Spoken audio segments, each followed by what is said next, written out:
Oke, kita mulai. Selamat pagi teman-teman. Welcome to our first diskusi berkala. Selamat pagi juga yang di Indonesia, yang di Perth juga. Perkenalkan dulu, nama saya Dita, atau Benedikta Santoso, nama lengkapnya. Pagi hari ini saya diberi kesempatan oleh teman-teman AIPSA untuk jadi moderator di diskusi berkala yang pertama ini. And a little bit about myself, saya PhD candidate, kebetulan di semester terakhir hampir submit di School of Medical and Health Science di Edith Cowan University or ECU, dan sambil kuliah saya juga berkesempatan ngajar juga sebagai sessional academic staff di ECU juga. Saya hari ini ditemani oleh teman-teman yang muka-muka wajah friendly-nya juga di sini. Ada Mas Sugi sebagai Presiden AIPSA. Boleh say hi, yang mana yang Mas Sugi? Halo. Ada juga Mbak Utari dan Pak Suhadi. Saya nggak bisa lihat Pak Suhadi. Pak Halo. Suhadi juga di sini, boleh di say hi. Beliau berdua Hai. ini juga, hai Pak Suhadi.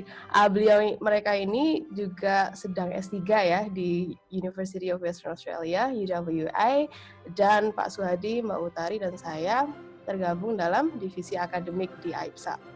Juga ada dua narasumber kita atau speakers kita hari ini yang nanti kita lihat lebih lanjut profilnya, tapi say hi dulu, ada Mbak Arga dan ada Mas Hilmi yang masih di Indonesia.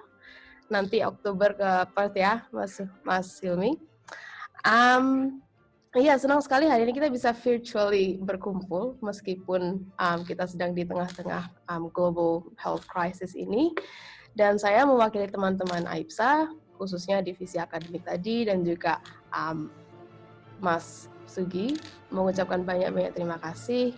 Pertama kepada narasumber kita karena sudah meluangkan waktu dan bersedia untuk sharing juga hari ini. Dan kedua kepada panitia-panitia yang lain dari divisi yang lain yang sudah membantu untuk menyelenggarakan acara hari ini. Dan yang terakhir juga kepada teman-teman yang di audience atas waktu dan partisipasinya.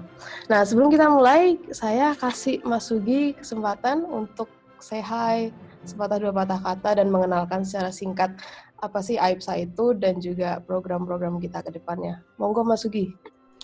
Ya, terima kasih Mbak Dita. Selamat pagi. Assalamualaikum teman-teman semuanya. Perkenalkan, nama saya Sugi. Saya kebetulan punya mengemban amanah sebagai Presiden AIPSA untuk periode 2020 ini. Dan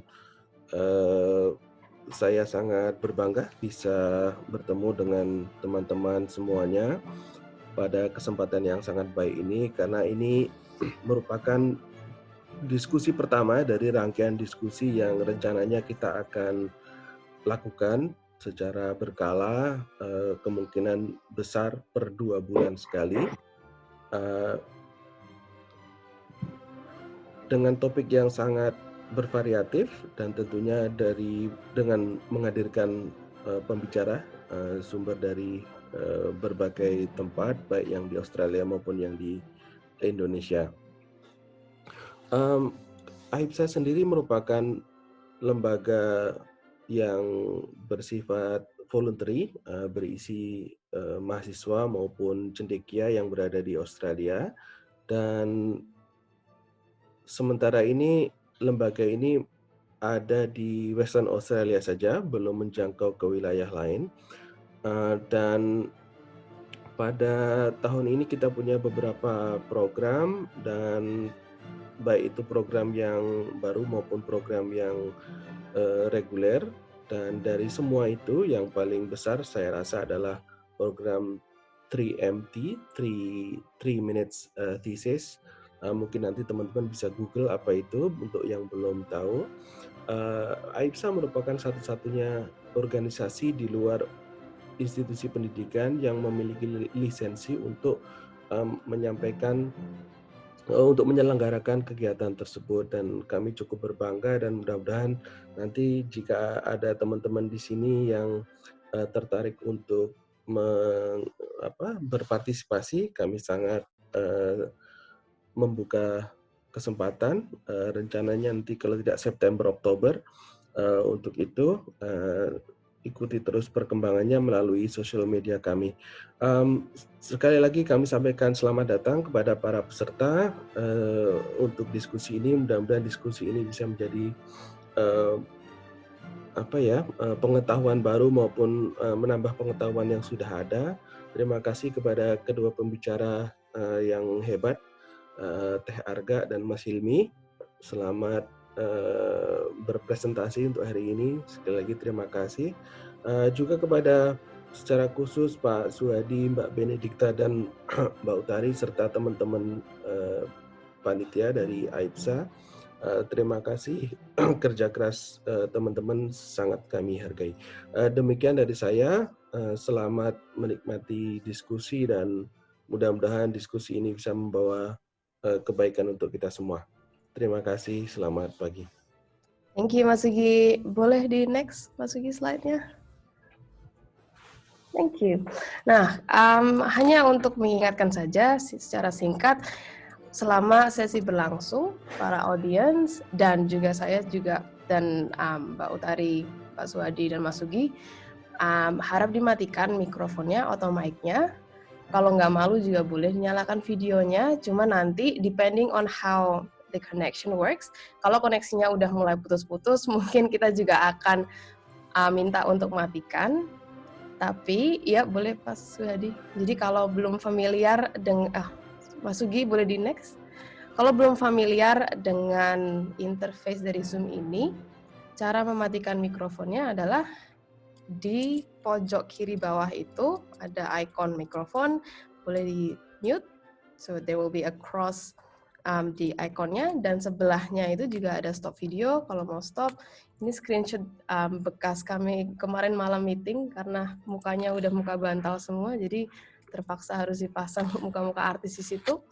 Nah, lalu setelah kita nanti mendengarkan sharing singkat dari Mbak Arga dan Mas Hilmi, akan ada sesi tanya jawab di akhir acara. Jadi kalau teman-teman ada pertanyaan, tolong pertanyaannya disimpan dulu supaya nanti bisa ditanyakan di sesi tanya jawab itu. Kalau takut lupa, boleh dicatat dulu. Nah, pertanyaannya bisa disampaikan dengan dua cara. Jadi yang pertama, bisa diketik di chat box atau di kotak percakapan itu. Kalau belum ada di sebelah kanan, yang yaitu di lingkaran merah itu, kalau belum bisa dilihat di sebelah kanan, artinya chat box-nya harus diaktifkan lewat control panel di tengah itu, that's it, ya, di lingkaran merah itu, diklik nanti bisa muncul di kanan. Dan make sure that di drop down button-nya itu adalah to everyone, sehingga semuanya bisa lihat, ya. Dan cara yang kedua adalah dengan menggunakan feature hand raise. Next please, thank you. Nah, di hand raise itu bisa dilihat di icon again di sebelah kanan dengan icon biru itu hand raise, bisa diklik, nanti semua juga bisa lihat siapa yang mau bertanya. Jadi jangan angkat tangan di depan kamera ya, karena kami belum tentu bisa lihat juga, jadi klik on the hand raise icon. Nah, nanti ini dalam basisnya first come first serve, jadi siapa yang nge-post pertanyaan duluan akan dijawab duluan, tergantung ketersediaan waktu juga, kami berusaha menjawab semua pertanyaan, but we have to be reasonable with the time as well. Nah, untuk option yang kedua, yang pakai feature hand raise, kalau mau menyampaikan pertanyaan secara langsung, jadi pakai microphone dan video, boleh.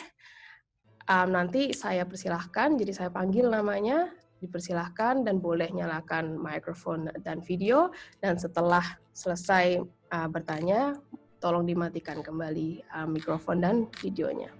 Okay, so that's how we ask questions. Okay, next, Mas Sugi, please.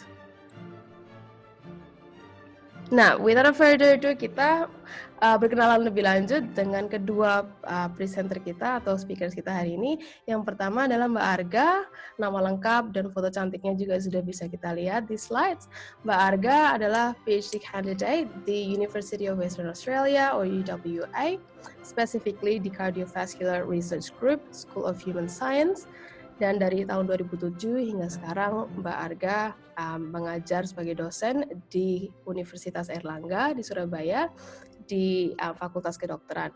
Dan sebelum beliau menempuh studi S3, beliau juga belajar di Fakultas Kedokteran untuk pendidikan dokteran ya di Universitas Padjadjaran Bandung, dan juga Master Degree in Sport and Health Science di Universitas Airlangga UNER di Surabaya. Lalu speaker kedua kita, next please Mas Sugi. Thank you. Speaker kedua kita adalah Mas Hilmi. Nama lengkap, email dan juga Instagram account-nya juga sudah ada di slides kalau mau di follow. Mas Hilmi ini baru saja memulai pendidikan S3-nya di University of Western Australia. At the moment masih di Indonesia, dan nanti hopefully in October will be joining us in Perth. Akan bergabung di School of Population and Global Health, University of Western Australia. Now, dari tahun 2016 hingga sekarang, Mas Hilmi juga mengajar sebagai dosen di Universitas Islam Bandung di Fakultas Kedokteran, dan sebelum S3 ini Mas Hilmi juga menempuh studi kedokteran di Universitas Indonesia dan juga Master of Public Health di Universitas Padjadjaran Bandung. Okay, now terima kasih lagi kepada, boleh lanjut Mas Sugi, next slide. Thank you. Terima kasih sekali lagi kepada kedua speaker kita hari ini atas waktu dan usahanya untuk mempersiapkan diskusi kita. Dan beliau-beliau inilah yang akan membantu kita menjawab pertanyaan utama dari diskusi kita hari ini.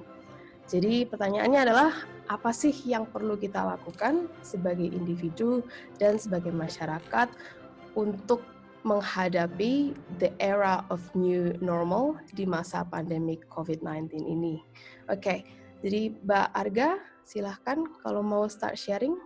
Jadi Mas Sugi, stop sharing screen ya.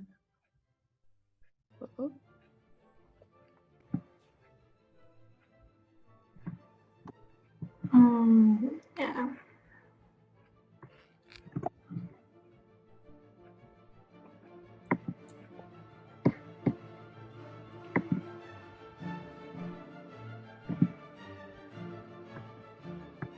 Perfect. Monggo Mbak. Okay, Assalamualaikum warahmatullahi wabarakatuh. Good morning everyone, selamat pagi teman-teman semua. Semoga teman-teman semua dalam keadaan sehat walafiat. Terima kasih sebelumnya kepada AIPSA yang sudah mengundang saya berdua dengan Hilmi ya untuk menyampaikan, untuk sharing dan juga diskusi. Juga yang telah menyediakan forum yang menurut saya mungkin sangat bermanfaat sekali dan sangat sesuai dengan kondisi kita pada saat hari ini. Baik, mungkin untuk perkenalan sudah cukup ya dari Mbak Dikta, tapi mungkin untuk lebih dalam lagi, nama saya Raden Argarini. Biasanya saya dipanggil Arga, jangan dipanggil Bu Raden ya, karena suami saya kadang-kadang saya juga pernah di sini selalu dipanggil nama depan ya, jadi selalu dipanggilnya Raden ya, padahal Raden itu bukan nama saya sebenarnya Arga aja. Ya. Oke, sekarang saya sedang menempuh studi PhD gitu ya. Sama dengan Dikta, sama dengan Mbak Dita, saya juga di tahun terakhir, mudah-mudahan bisa selesai tahun depan. Oke, langsung saja, mungkin sebelum kita bisa menjawab dari pertanyaan dari topik kita pada hari ini, bagaimana sih sebenarnya kita harus menyikapi dengan adanya si pandemi pada saat ini, ada baiknya kita mengenal dulu apa sih behind the scene dari penyakit ini. Ya. Oke.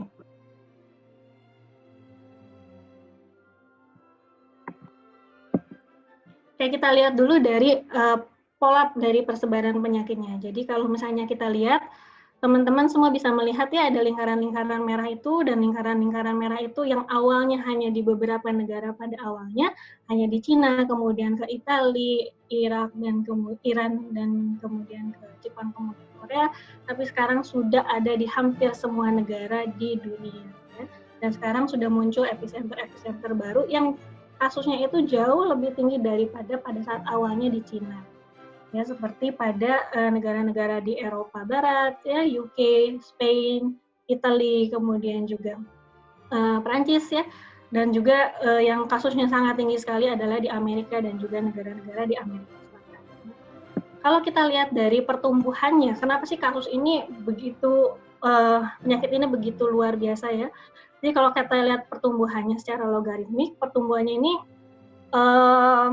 sangat cepat sekali. Memang di beberapa negara sudah menunjukkan adanya tanda-tanda bahwa sudah mulai bisa dikendalikan. Jadi kalau kita lihat ini sudah mulai bisa dikendalikan, seperti negara-negara yang pada awalnya justru merupakan epicenter seperti Cina, kemudian Italia, ini sudah bisa mulai kita lihat adanya flattening. Tapi jumlah kasusnya sendiri itu masih sangat tinggi.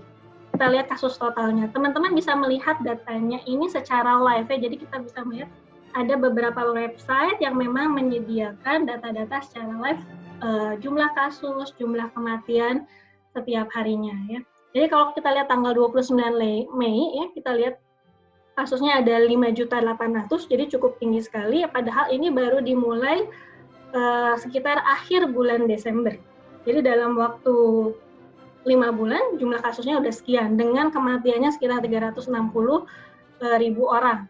Nah, saya cek lagi, satu hari berikutnya, pertambahan kasusnya ini masih sangat tinggi sekali. Kalau kita lihat dari 5.800.000 naik ke 5.900.000. Jadi masih sekitar 100.000 orang per hari di seluruh dunia. Kemudian jumlah kenaikan angka kematiannya juga masih cukup tinggi ya, masih sekitar 5.000 orang. 5.000 orang per hari ya. Nah, lalu bagaimana dengan di negara kita?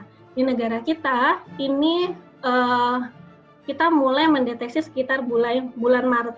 Ya, jadi kita mulai mendeteksi kasus, waktu itu ada 2 imported cases dilaporkan, dan sekarang jumlahnya sudah mencapai sekitar 25.200 sekian yang dilaporkan, yang terdeteksi dan kemudian juga dilaporkan.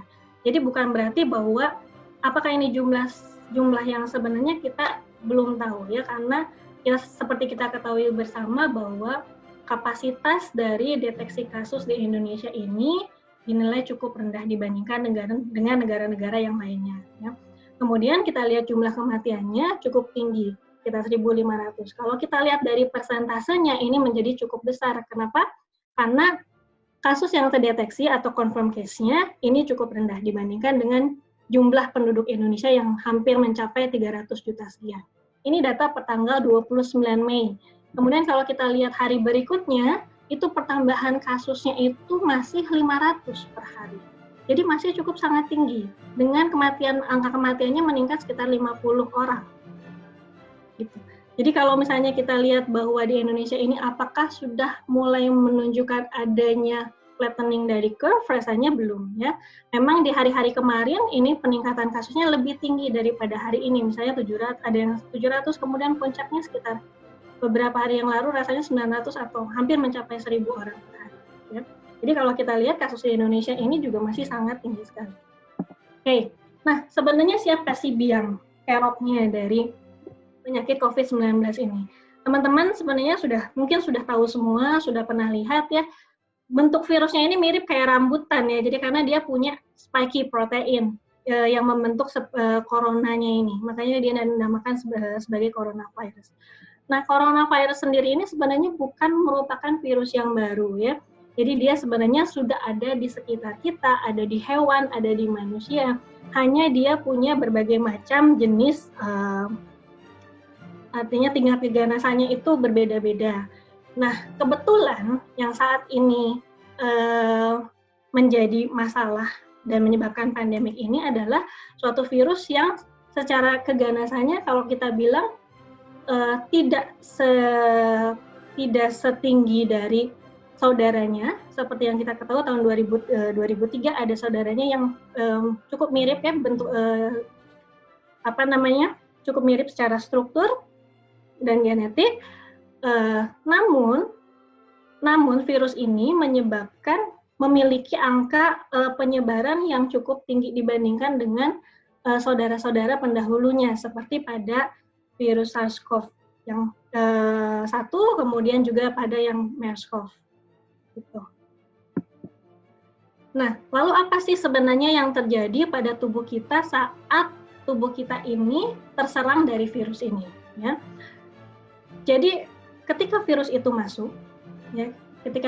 masuk ke dalam tubuh kita, dia akan masuk melalui ketika tubuh masuk ya, masuknya itu melalui, notabene yang kita ketahui saat ini adalah melalui sistem pernafasan, jadi melalui hidung, kemudian melalui mulut, juga ada beberapa yang katanya melalui cairan yang masuk dalam kontak melalui mata, gitu ya. Kemudian dia akan masuk ke dalam sistem pernafasan, kemudian dia akan masuk ke dalam sel melalui adanya reseptor yang kita sebut penerima dari si virus itu, yang kita namakan dengan angiotensin converting enzyme receptor, gitu ya. Kemudian setelah dia masuk ke dalam sel, dia akan sel yang terinfeksi itu akan mempresentasikan suatu antigen yang nanti akan dikenali oleh sel imunitas kita. Namun sayangnya karena ini adalah suatu brand new disease, gitu ya. Jadi sistem imun kita ini sendiri nggak tahu gimana sih sebenarnya kita harus sebenarnya dia harus bersikap, harus menyikapi, harus melawan dari virus ini sendiri. Sehingga akhirnya dia mengeluarkan semua kekuatan yang dia punya, gitu ya. Dari mulai imunitas selulernya, kemudian imunitas dari antibodinya, semua dia keluarkan, ya. Pada beberapa orang, virus ini tidak menyebabkan gejala sama sekali, sehingga dia bisa menjadi seorang yang karier. Kita nggak tahu dia bawa penyakit ini atau nggak bawa virus ini atau enggak. Pada beberapa orang yang lain, maka dia bisa menyebabkan suatu gejala yang ringan, mulai dari demam yang ringan, ya, kemudian batuk yang tidak produktif dan lain sebagainya.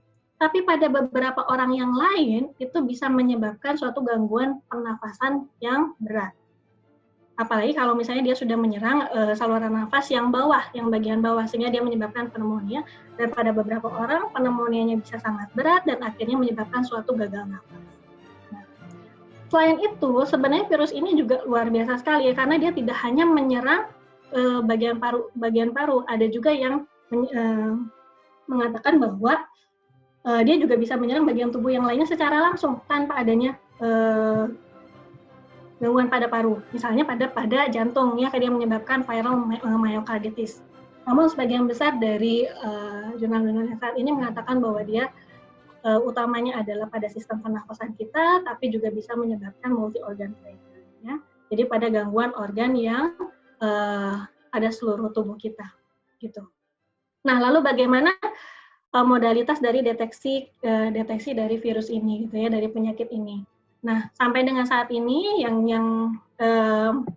kita pakai sebagai gold standard masih adalah RT-PCR. Nah, RT-PCR ini sendiri sebenarnya tidak mendeteksi secara utuh dari virus. Jadi dia hanya mendeteksi sebagian-bagian tertentu saja. Jadi dia tetap punya false negatif. Artinya ada orang yang positif tetapi kemudian tidak terdeteksi, ya. Ada berbagai macam modalitas yang lainnya, seperti misalnya dengan ELISA atau bisa dengan rapid test, ya. Kemudian yang lain adalah dari modalitas radiografi, ya, dari CT scan dengan melihat gambaran parunya. Jadi ada beberapa orang yang penyakitnya itu gambaran klinisnya mirip dengan COVID, tetapi kemudian tidak terdeteksi dengan PCR. Gitu. Oke, berikutnya. Coba kalau misalnya kita bandingkan antara flu yang juga pernah menjadi pandemik kemudian dengan COVID-19, kenapa sih kok COVID ini rasanya lebih berbahaya, ya? Yang pertama adalah dari kemampuannya dia dalam menyebarkan penyakitnya, dalam menginfeksi dari orang yang satu, dari orang yang terinfeksi, kemudian dia menyebarkan ke orang yang lain. Ada suatu istilah yang kita sebut dengan AO, gitu ya. Jadi bagaimana satu orang yang terinfeksi kemudian dia bisa menyebarkan kepada orang-orang yang lainnya. Jadi kalau COVID-19 ini lebih tinggi. Jadi kalau flu itu sekitar 1,3, jadi satu orang menyebarkan kepada satu orang lainnya. Tapi COVID-19 ini bisa sampai dengan 3, ya. Jadi sekitar 2 sampai 2,5. Jadi satu orang yang terinfeksi dia menyebarkan kepada 3 orang lainnya yang belum pernah terinfeksi. Nah, ini sebenarnya yang menjadikan dasar dari herd immunity yang mungkin nanti kita akan bicarakan lebih lanjut. Kemudian, berapa sih case fatality rate-nya? Sama dengan flu, kalau kita bandingkan itu jauh sekali, ya. Kalau flu itu 1%, kurang dari 1%, sekitar 0,1%. Tapi kalau kita lihat pada COVID-19 itu bisa mencapai 3,4%. Bahkan di Italia kita lihat beberapa waktu yang lalu bisa mencapai 10%. ya. Jadi ini tergantung dari bagaimana sih sebuah negara itu bisa menekan dari jumlah kasusnya dan kemudian bisa menangani kasusnya. Kemudian berapa lama sampai dengan sampai dengan gejala itu muncul? Nah, pada COVID ini agak lama, dia memiliki incubation period yang cukup lama, jadi sekitar 2-14 hari. Sehingga orang-orang yang tidak bergejala ini, yang belum menunjukkan gejala ini, sudah bisa menularkan, ya. Kemudian angka hospitalisasinya berapa? Itu sekitar 19%, jadi lebih tinggi dibandingkan dengan kasus flu. Sebenarnya tidak semua orang itu harus masuk ke dalam rumah sakit, hanya orang-orang dengan gejala mulai dari moderat sampai dengan berat, dan juga orang-orang yang membutuhkan perawatan di bagian intensif gitu ya, yang harus masuk ke dalam rumah sakit dan mendapatkan perawatan lebih lanjut. Sisanya bisa diisolasi di rumah, namun dengan ketentuan gitu ya, bahwa di rumahnya itu bisa dilakukan isolasi, di mana misalnya dia punya suatu kamar khusus yang memang bisa dia melakukan isolasi secara mandiri tanpa misalnya dan keluarga lainnya misalnya di kamar di ruangan yang lain gitu ya. Nah, kalau kita lihat di Indonesia, rasanya itu agak-agak sulit ya, karena masih banyak orang-orang di Indonesia yang misalnya satu keluarga tapi dia punya kamar cuma satu gitu ya. Atau misalnya di dalam satu ruangan besar itu berkumpul banyak keluarga gitu ya. Jadi masih seperti itu, sehingga kalau kita lihat waktu itu ada klaster Sampurna di Surabaya yang penyebarannya itu juga cukup sangat signifikan, membuat angkanya melonjak sangat cepat gitu ya. Akhirnya pemerintah Pemkot Surabaya itu memutuskan untuk mengisolasi dengan tidak di rumah gitu ya, jadi diambil diisolasikan secara khusus di hotel. Nah, kita lanjut lagi. Siapa sih yang lebih berisiko? Dalam arti bahwa semua orang ini punya resiko. Tetapi siapa sih yang lebih berisiko untuk mendapatkan untuk terinfeksi dari penyakit ini dan gejalanya ke arah berat gitu ya. Nah, kalau kita lihat dari keluarga ada nenek, ada kakek gitu ya, ada anak-anak, kemudian ada dari kita yang middle age gitu ya. Siapa sih yang lebih beresiko? Nah, tentu saja adalah orang-orang yang daya tahan imunnya ini belum matang atau daya tahan imunnya sudah berkurang, seperti pada orang-orang yang seperti pada lansia. Selain itu, pada orang-orang yang dengan usia yang lebih lanjut, mereka sudah memiliki penyakit-penyakit yang lainnya ya. Kemudian yang kedua adalah antara wanita sama pria, siapa sih yang lebih mudah, bukan lebih mudah, angkanya lebih tinggi gitu ya untuk terserang penyakit COVID. Nah, ternyata, mohon maaf bapak-bapak ya, ternyata bapak-bapak ini, pada pria ini kasusnya lebih tinggi dibandingkan dengan pada wanita. Kemudian juga orang-orang dengan merokok, dan juga orang-orang dengan adanya penyakit-penyakit kronis, yang tentu saja penyakit-penyakit kronis seperti misalnya pada orang-orang dengan kanker, ya, orang-orang dengan penyakit pembuluh darah dan jantung, kemudian orang-orang yang memiliki daya tahan imun yang rendah atau dia mendapatkan pengobatan yang menyebabkan daya tahan imunnya itu berkurang. Misalnya pada orang-orang dengan HIV, ya, HIV/AIDS, kemudian orang-orang yang mendapatkan pengobatan dengan kortikosteroid. Nah, kemudian bagaimana dengan manajemen strateginya? Nah, karena COVID-19 ini adalah bukan masalah personal, bukan masalah individual, sehingga pendekatannya bukan pendekatan individual lagi. Jadi pendekatannya harus pendekatan dalam ruang lingkup yang lebih luas, sehingga kita sangat memerlukan adanya kebijakan-kebijakan yang suportif sifatnya ya, dengan berkonsultasi dengan orang-orang yang memang ahli di dalam penyakit ini, termasuk di dalam kebijakan di bidang kesehatan. Jadi public health policy yang kebijakan suatu pemerintah harus sangat berkoordinasi dengan orang-orang yang berkepentingan di dalam, atau orang-orang yang ahli di dalam public health ya, untuk mengendalikan dari virus ini. Karena virus ini adalah brand new disease, kita nggak tahu obatnya apa, jadi semuanya juga dicoba-coba gitu ya. Kemudian yang kedua, preventif yang paling penting adalah perubahan dari behavior kita. Nah, perubahan dari behavior ini sangat-sangat penting ya, karena memang inilah yang sepertinya bisa untuk kita gunakan untuk memutuskan dari mata rantai ini, atau setidaknya membantu ya, flattening the curve, sampai dengan kita menemukan obat yang definitif untuk penyakit ini. Yang sampai saat ini kita belum punya, gitu ya. Jadi seperti peningkatan perilaku PHBS ya, perilaku hidup sehat dan bersih, kita pakai masker, kita lebih sering cuci tangan, ada self distancing gitu ya, 1,5 meter minimal. Kemudian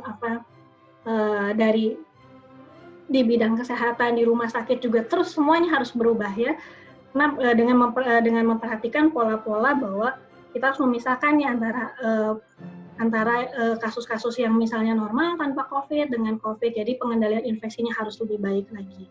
Kemudian juga kita harus meningkatkan self-awareness. Jadi menu ini menuntut kita untuk supaya kita itu tidak egois ya. Kita punya gejala, kita punya beberapa faktor risiko, misalnya kita baru pulang dari luar negeri, atau misalnya kita baru pulang dari kota yang lain, maka kita harus tahu bahwa kita itu punya resiko untuk membawa penyakit itu, ya. Di self awareness dan juga self assessment tool itu sangat penting. Misalnya kita punya fever, bisa nggak sih kita kan cuma panas dikit aja gitu ya? Apakah mungkin kita terkena COVID? Untuk di luar negeri ini jadi semua yang memiliki gejala seperti flu-like syndrome, karena memang gejalanya COVID ini mirip dengan flu, maka itu adalah merupakan suatu indikasi untuk dilakukannya tes untuk COVID ini ya. Kemudian bagaimana dengan strategi kuratif? Sampai dengan saat ini di bidang kesehatan, di bidang kedokteran, terapinya masih berupa terapi-terapi yang sifatnya suportif. Jadi misalnya terapi cairan, terapi oksigenasi dan lain sebagainya. Terapi antibiotik untuk mencegah terjadinya infeksi sekunder.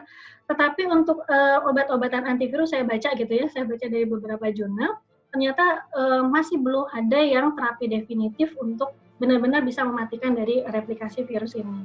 Kemudian beberapa terapi yang lain seperti hidroksikloroquine dan lain sebagainya juga belum ada evidence base-nya untuk memberikan benefit. Malah saya baca ini dia malah memberikan ada gangguan efek samping yang lain, terutama pada jantung gitu ya. Nah, kemudian strategi berikutnya apa? Strategi berikutnya adalah dengan tentu saja meningkatkan imun dari tubuh kita gitu ya. Yang pertama bisa dengan secara pasif, jadi kita berikan terapi plasma konvalesen. Jadi terapi plasma konvalesen ini adalah terapi yang kita berikan untuk meningkatkan jumlah antibodi dari pasien-pasien yang sudah terinfeksi dengan COVID, karena mereka sudah punya antibodinya terhadap virus ini gitu ya.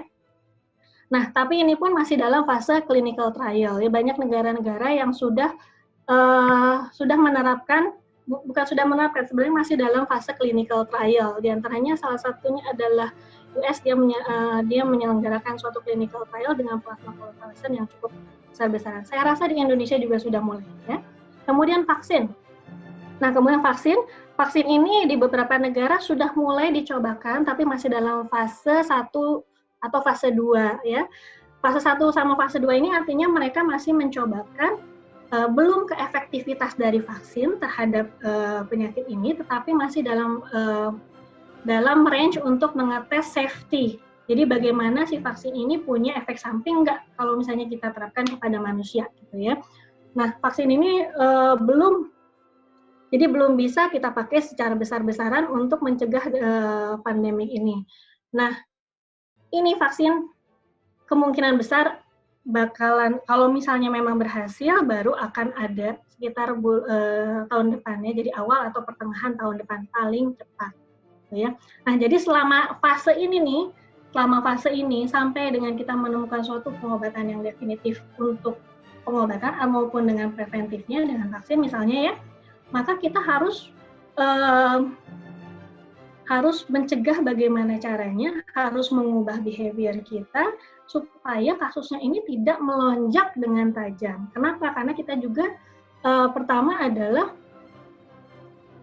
dari sistem kesehatan kita jumlah tenaga kesehatan kita itu terbatas, jumlah hospital juga terbatas, jumlah ICU untuk menangani pasien-pasien yang gawat itu juga terbatas, kapasitas pemeriksaan juga terbatas. Ada suatu tempat pemeriksaan di Surabaya yang kemudian dalam 2 minggu ini sedikit menutup ya. Kenapa? Karena ada beberapa tenaga pemeriksanya, tenaga kesehatannya yang sudah terinfeksi, akhirnya dia harus menutup. Gitu. Mungkin itu saja dari saya, Mbak Dita. Terima kasih. Terima kasih banyak, Mbak Arga. I think it was a really good overview dan juga summary dari apa yang selama ini kita kira kita tahu ya. Sambil Mas Hilmi boleh di-share screen-nya. Saya sebenarnya sebelum mulai diskusi hari ini, dari lihat slide-nya sudah mempersiapkan beberapa pertanyaan, tapi ternyata most of the questions sudah dijawab sama Mbak Arga, jadi that was really really good. Thank you so much. Mas Hilmi sudah siap untuk sharing? Kayaknya masih di mute deh, Mas Hilmi. Ini udah kedengeran belum? Udah, ya. Ya. Oke, monggo, silakan. Ya, baik. Terima kasih, Mbak Dita. Assalamualaikum warahmatullahi wabarakatuh. Selamat pagi atau selamat siang ya untuk teman-teman yang di PER. Pertama-tama saya ucapkan terima kasih untuk teman-teman di AIPSA dan juga Mbak Arga ini, terutama ya yang menjerumuskan saya membantu di acara ini ya. Jadi saya diminta untuk melengkapi dari aspek public health-nya, sesuai dengan tema yang ingin diusung, yaitu tentang new normal pasca ditetapkannya COVID ini sebagai pandemi. Jadi mudah-mudahan saya bisa memberikan beberapa insight ya ke teman-teman tentang yang mungkin ya teman-teman nggak pernah dengar atau nggak pernah baca ini di media-media sebelumnya, mudah-mudahan ya. Dan ini bisa membuka wawasan kita semua tentang bagaimana seharusnya kita bersikap terhadap COVID-19 ini. Pertama-tama saya review sedikit ya, bahwa ini timeline-nya segera mengingatkan aja. Jadi bahwa mulai dari bulan November, dia sudah mulai muncul kasusnya, waktu itu tidak jelas ya, unclear, cuma dibilang pneumonia. Dan pada bulan Desember akhir, tanggal 31, WHO sudah mengeluarkan peringatan bahwa ini ada sesuatu di China. Kemudian akhirnya, mulai bulan Januari, setelah dimunculkan peringatan itu, dieksporlah kasus-kasus dari China ini ke berbagai negara. Jadi berbagai negara mulai melaporkan, ada yang 1, ada yang 2, ada yang cukup banyak yang dekat-dekat tetangganya China dan segala macam. Dan akhirnya tanggal 12 Januari WHO mengumumkan ini sebagai novel coronavirus 2 ya, yang disebut sebagai SARS-CoV-2 karena dia bentuknya mirip dengan SARS yang terjadi pada 2002 atau 2003 lalu. Dan penyakitnya sendiri dikenal dengan coronavirus disease 19 sesuai tahunnya. Dan setelah diumumkan seperti itu, di negara-negara yang tadi sudah terjangkit akhirnya terjadi berbagai penularan. Ada yang sifatnya cluster, ada yang transmisi lokal, ada yang terus-terusan dapat imported case dari negara lain, dan akhirnya berkembang di semua negara. Akhirnya hampir sebagian besar negara mengalami wabah si SARS-CoV-2 atau COVID-19 ini. Dan ketika itulah, ketika hampir semua negara ini mengalami wabah, WHO mendeklarasikan sebagai suatu pandemi tanggal 11 Maret. Pan artinya seluruh, epidemik artinya wabah. Jadi wabah yang mengenai ke seluruh dunia. Ini tadi sudah dibahas oleh Mbak Arga sebetulnya ya. Jadi sekarang situasinya yang berubah sangat cepat sekali. Tadi kalau saya hitung-hitung coba lihat, itu sudah 6,1 juta ya, dibandingkan beberapa hari lalu waktu saya ambil datanya. Dan di sini yang harus dinotis adalah angka kematiannya. Di sini kita mendapatkan currently gitu ya, bahwa angka kematiannya atau case fatality rate-nya adalah 6,1%. Jadi sedikit lebih tinggi dibandingkan perkiraan yang tadi ditulis di awal, sekitar 1-3%.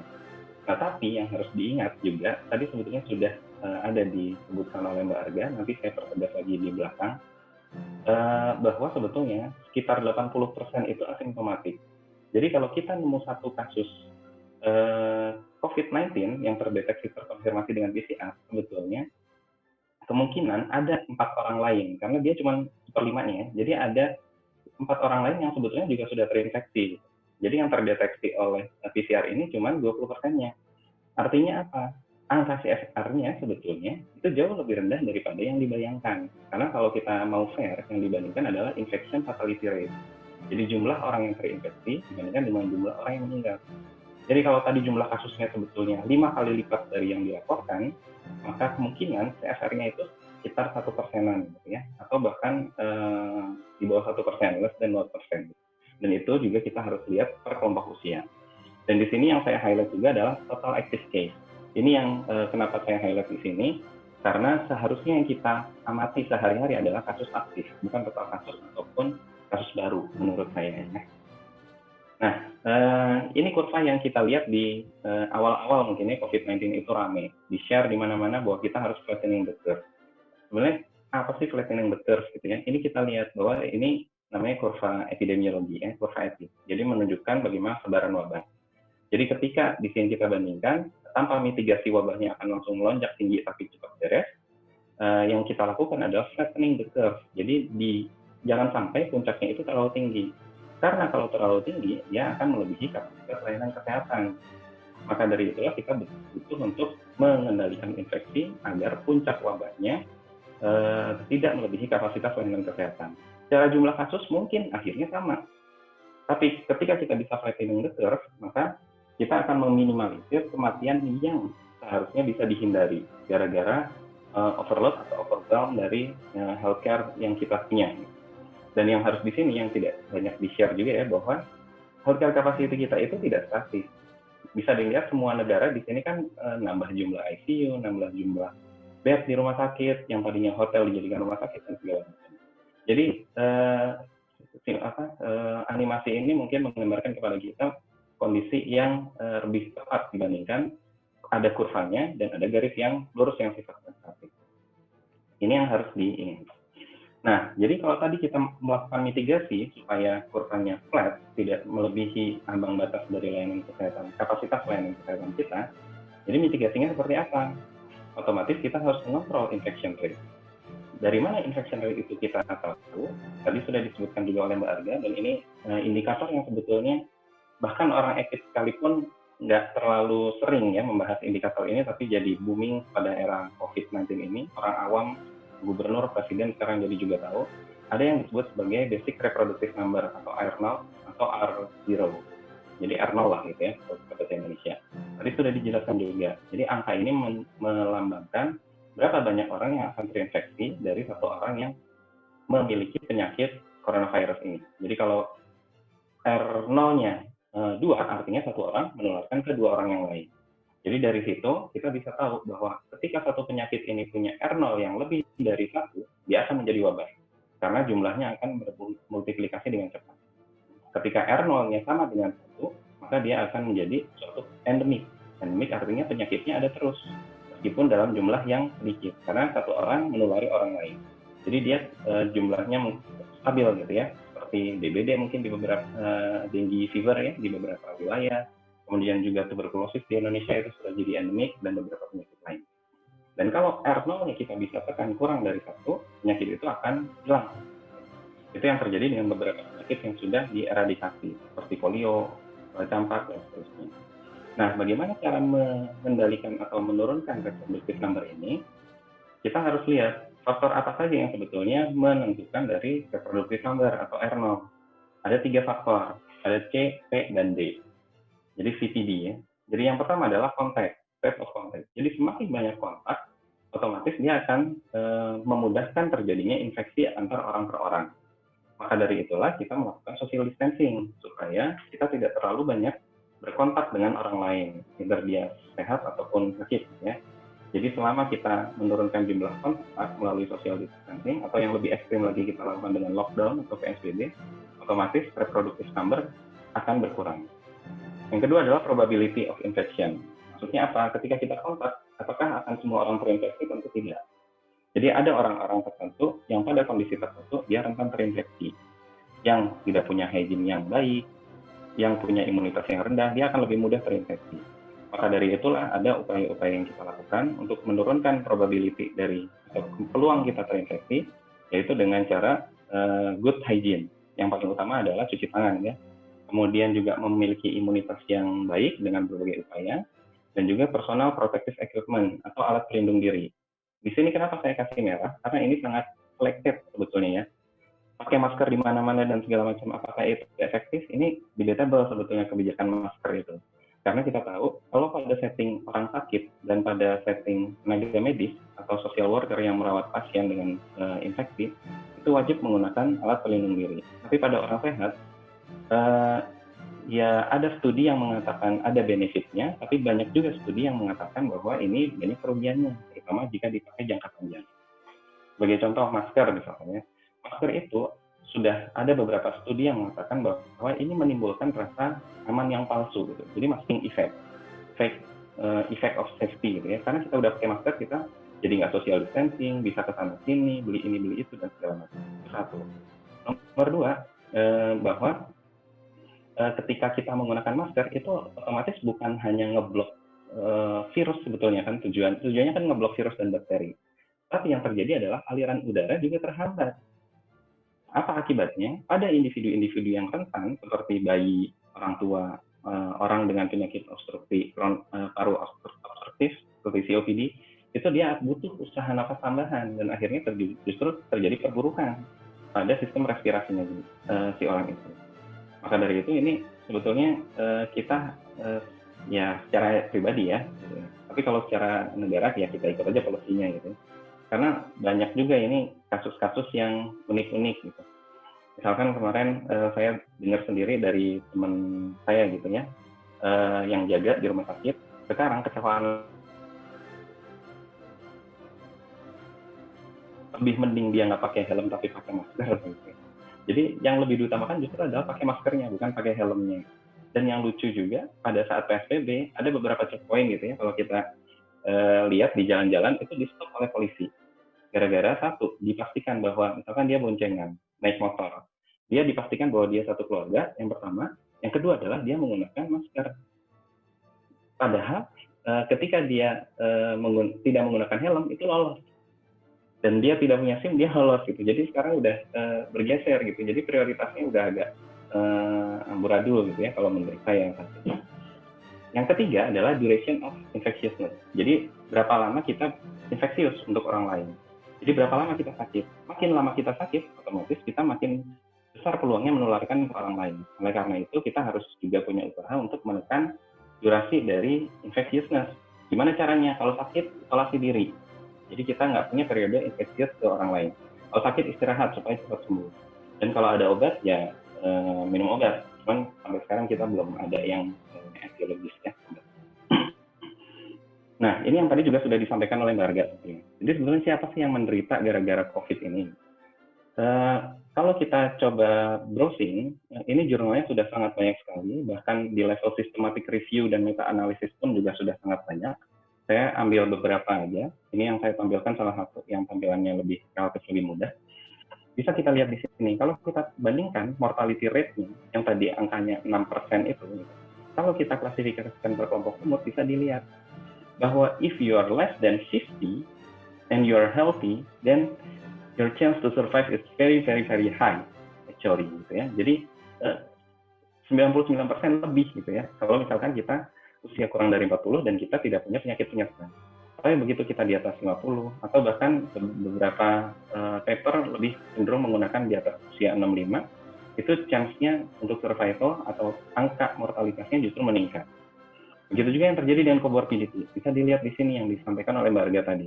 Orang dengan kanker, hipertensi, penyakit respiratori kronik, diabetes, kemudian cardiovascular disease, itu angka mortality rate-nya sangat tinggi dibandingkan dengan orang yang tidak memiliki penyakit penyerta. Nah, dari sini yang menjadi pertanyaan buat kita bersama mungkin ya, yang harus kita renungkan, sebenarnya ini pandemi dari penyakit menular atau pandemi dari non-communicable disease, penyakit kronik. Ini yang harus kita renungkan juga gitu, karena kita udah sering kali diingatkan bahwa kita mengalami transisi epidemiologi dari penyakit menular ke penyakit tidak menular, non-communicable disease. Tapi kita tidak melakukan apa-apa gitu. Dan akhirnya datanglah COVID menghukum kita semua, terutama yang obes-obes yang punya gangguan kesehatan metabolik gitu ya, dengan tingkat mortalitas yang lebih tinggi. Ini bisa jadi untuk didiskusikan. Nah ini studi yang saya lakukan sendiri, saya sempat kemarin hari Jumat gitu kalau nggak salah ya, ambil data iseng-iseng aja dari sumber ini, Our World in Data. Dia ada data berbagai negara sebetulnya ya. Ada berbagai hal, ada data tentang COVID, data tentang penyakit-penyakit yang lain, data tentang populasi dan sebagainya. Saya coba lakukan studi ekologi aja, ini secara level of evidence kan sebetulnya nggak terlalu tinggi ya studi ekologi. Jadi yang dibandingkan itu populasi, bukan individu. Kita lihat di sini bahwa negara-negara dengan prevalensi obesitas yang tinggi, maka ternyata dia punya angka kematian per 1 juta penduduk lebih tinggi. Ini dengan koefisien korelasi 0,2 ya. Jadi ini jawaban gitu ya. Atau kita geser ke yang sebelahnya dulu. Ini juga sama. Ini mengkonfirmasi studi meta-analisis yang tadi sudah saya sampaikan bahwa negara dengan populasi usia di atas 65 yang tinggi, dia juga akan memiliki tingkat kematian yang tinggi. Mereka yang akan suffer. Jadi ini salah satu jawaban kenapa negara-negara Amerika, Eropa yang notabene kita tahu layanan kesehatannya canggih, dokter-dokternya hebat, tapi ternyata angka kematiannya tinggi. Karena kalau kita lihat kondisi metaboliknya, orang Amerika, orang Eropa pada nggak sehat. Proporsi obesitas sangat tinggi, belum lagi kita bicara ke penyakit jantung, diabetes, dan segala macam.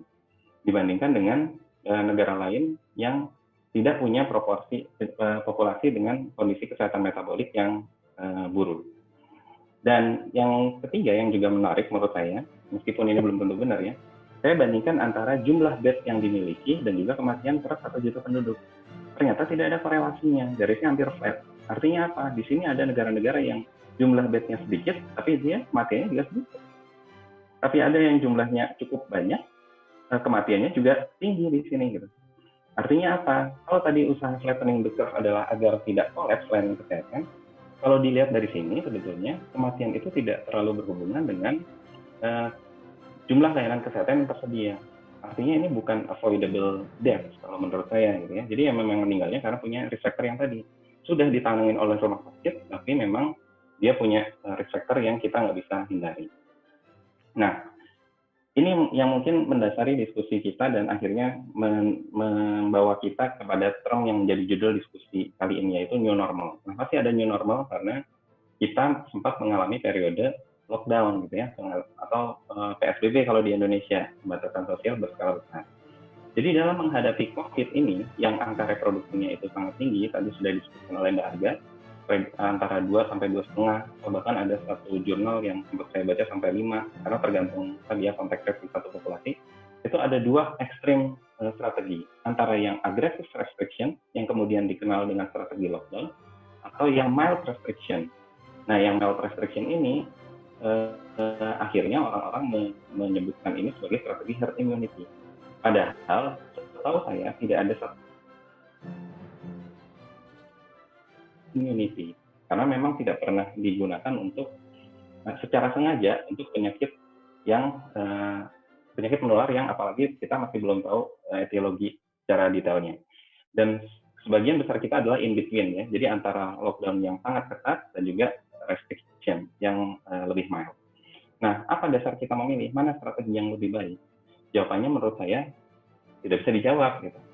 Karena memang sangat-sangat bergantung dengan kondisi negara tersebut. WHO juga sama menyatakan hal seperti itu. Kita tidak bisa menentukan negara mana yang berhasil, mana yang enggak, mana yang punya strategi yang bagus, mana yang enggak. Tapi kalau menurut saya pribadi, ada beberapa hal dari sisi policy yang harus diperhatikan sebelum kita mengambil apakah kita akan lockdown atau akan kita mild restriction. Di Jepang, Swedia, kemudian juga Taiwan itu kan nggak melakukan lockdown ya. Jadi cuma social distancing. Yang pertama, apakah kita disupport dengan sufficient evidence? Jadi bukti-bukti yang cukup. Sebagai contoh, ini karena masih hangat ya. Kalau di Indonesia, mungkin teman-teman tahu, di Australia saya nggak tahu juga ya. Ini viral pernyataan dari Dr. Aman, guru saya juga sih ya, di IDAI, Ikatan Dokter Anak. Dan akhirnya kemarin itu IDAI mengeluarkan rekomendasi bahwa sekolah jangan buka dulu, minimal sampai Desember.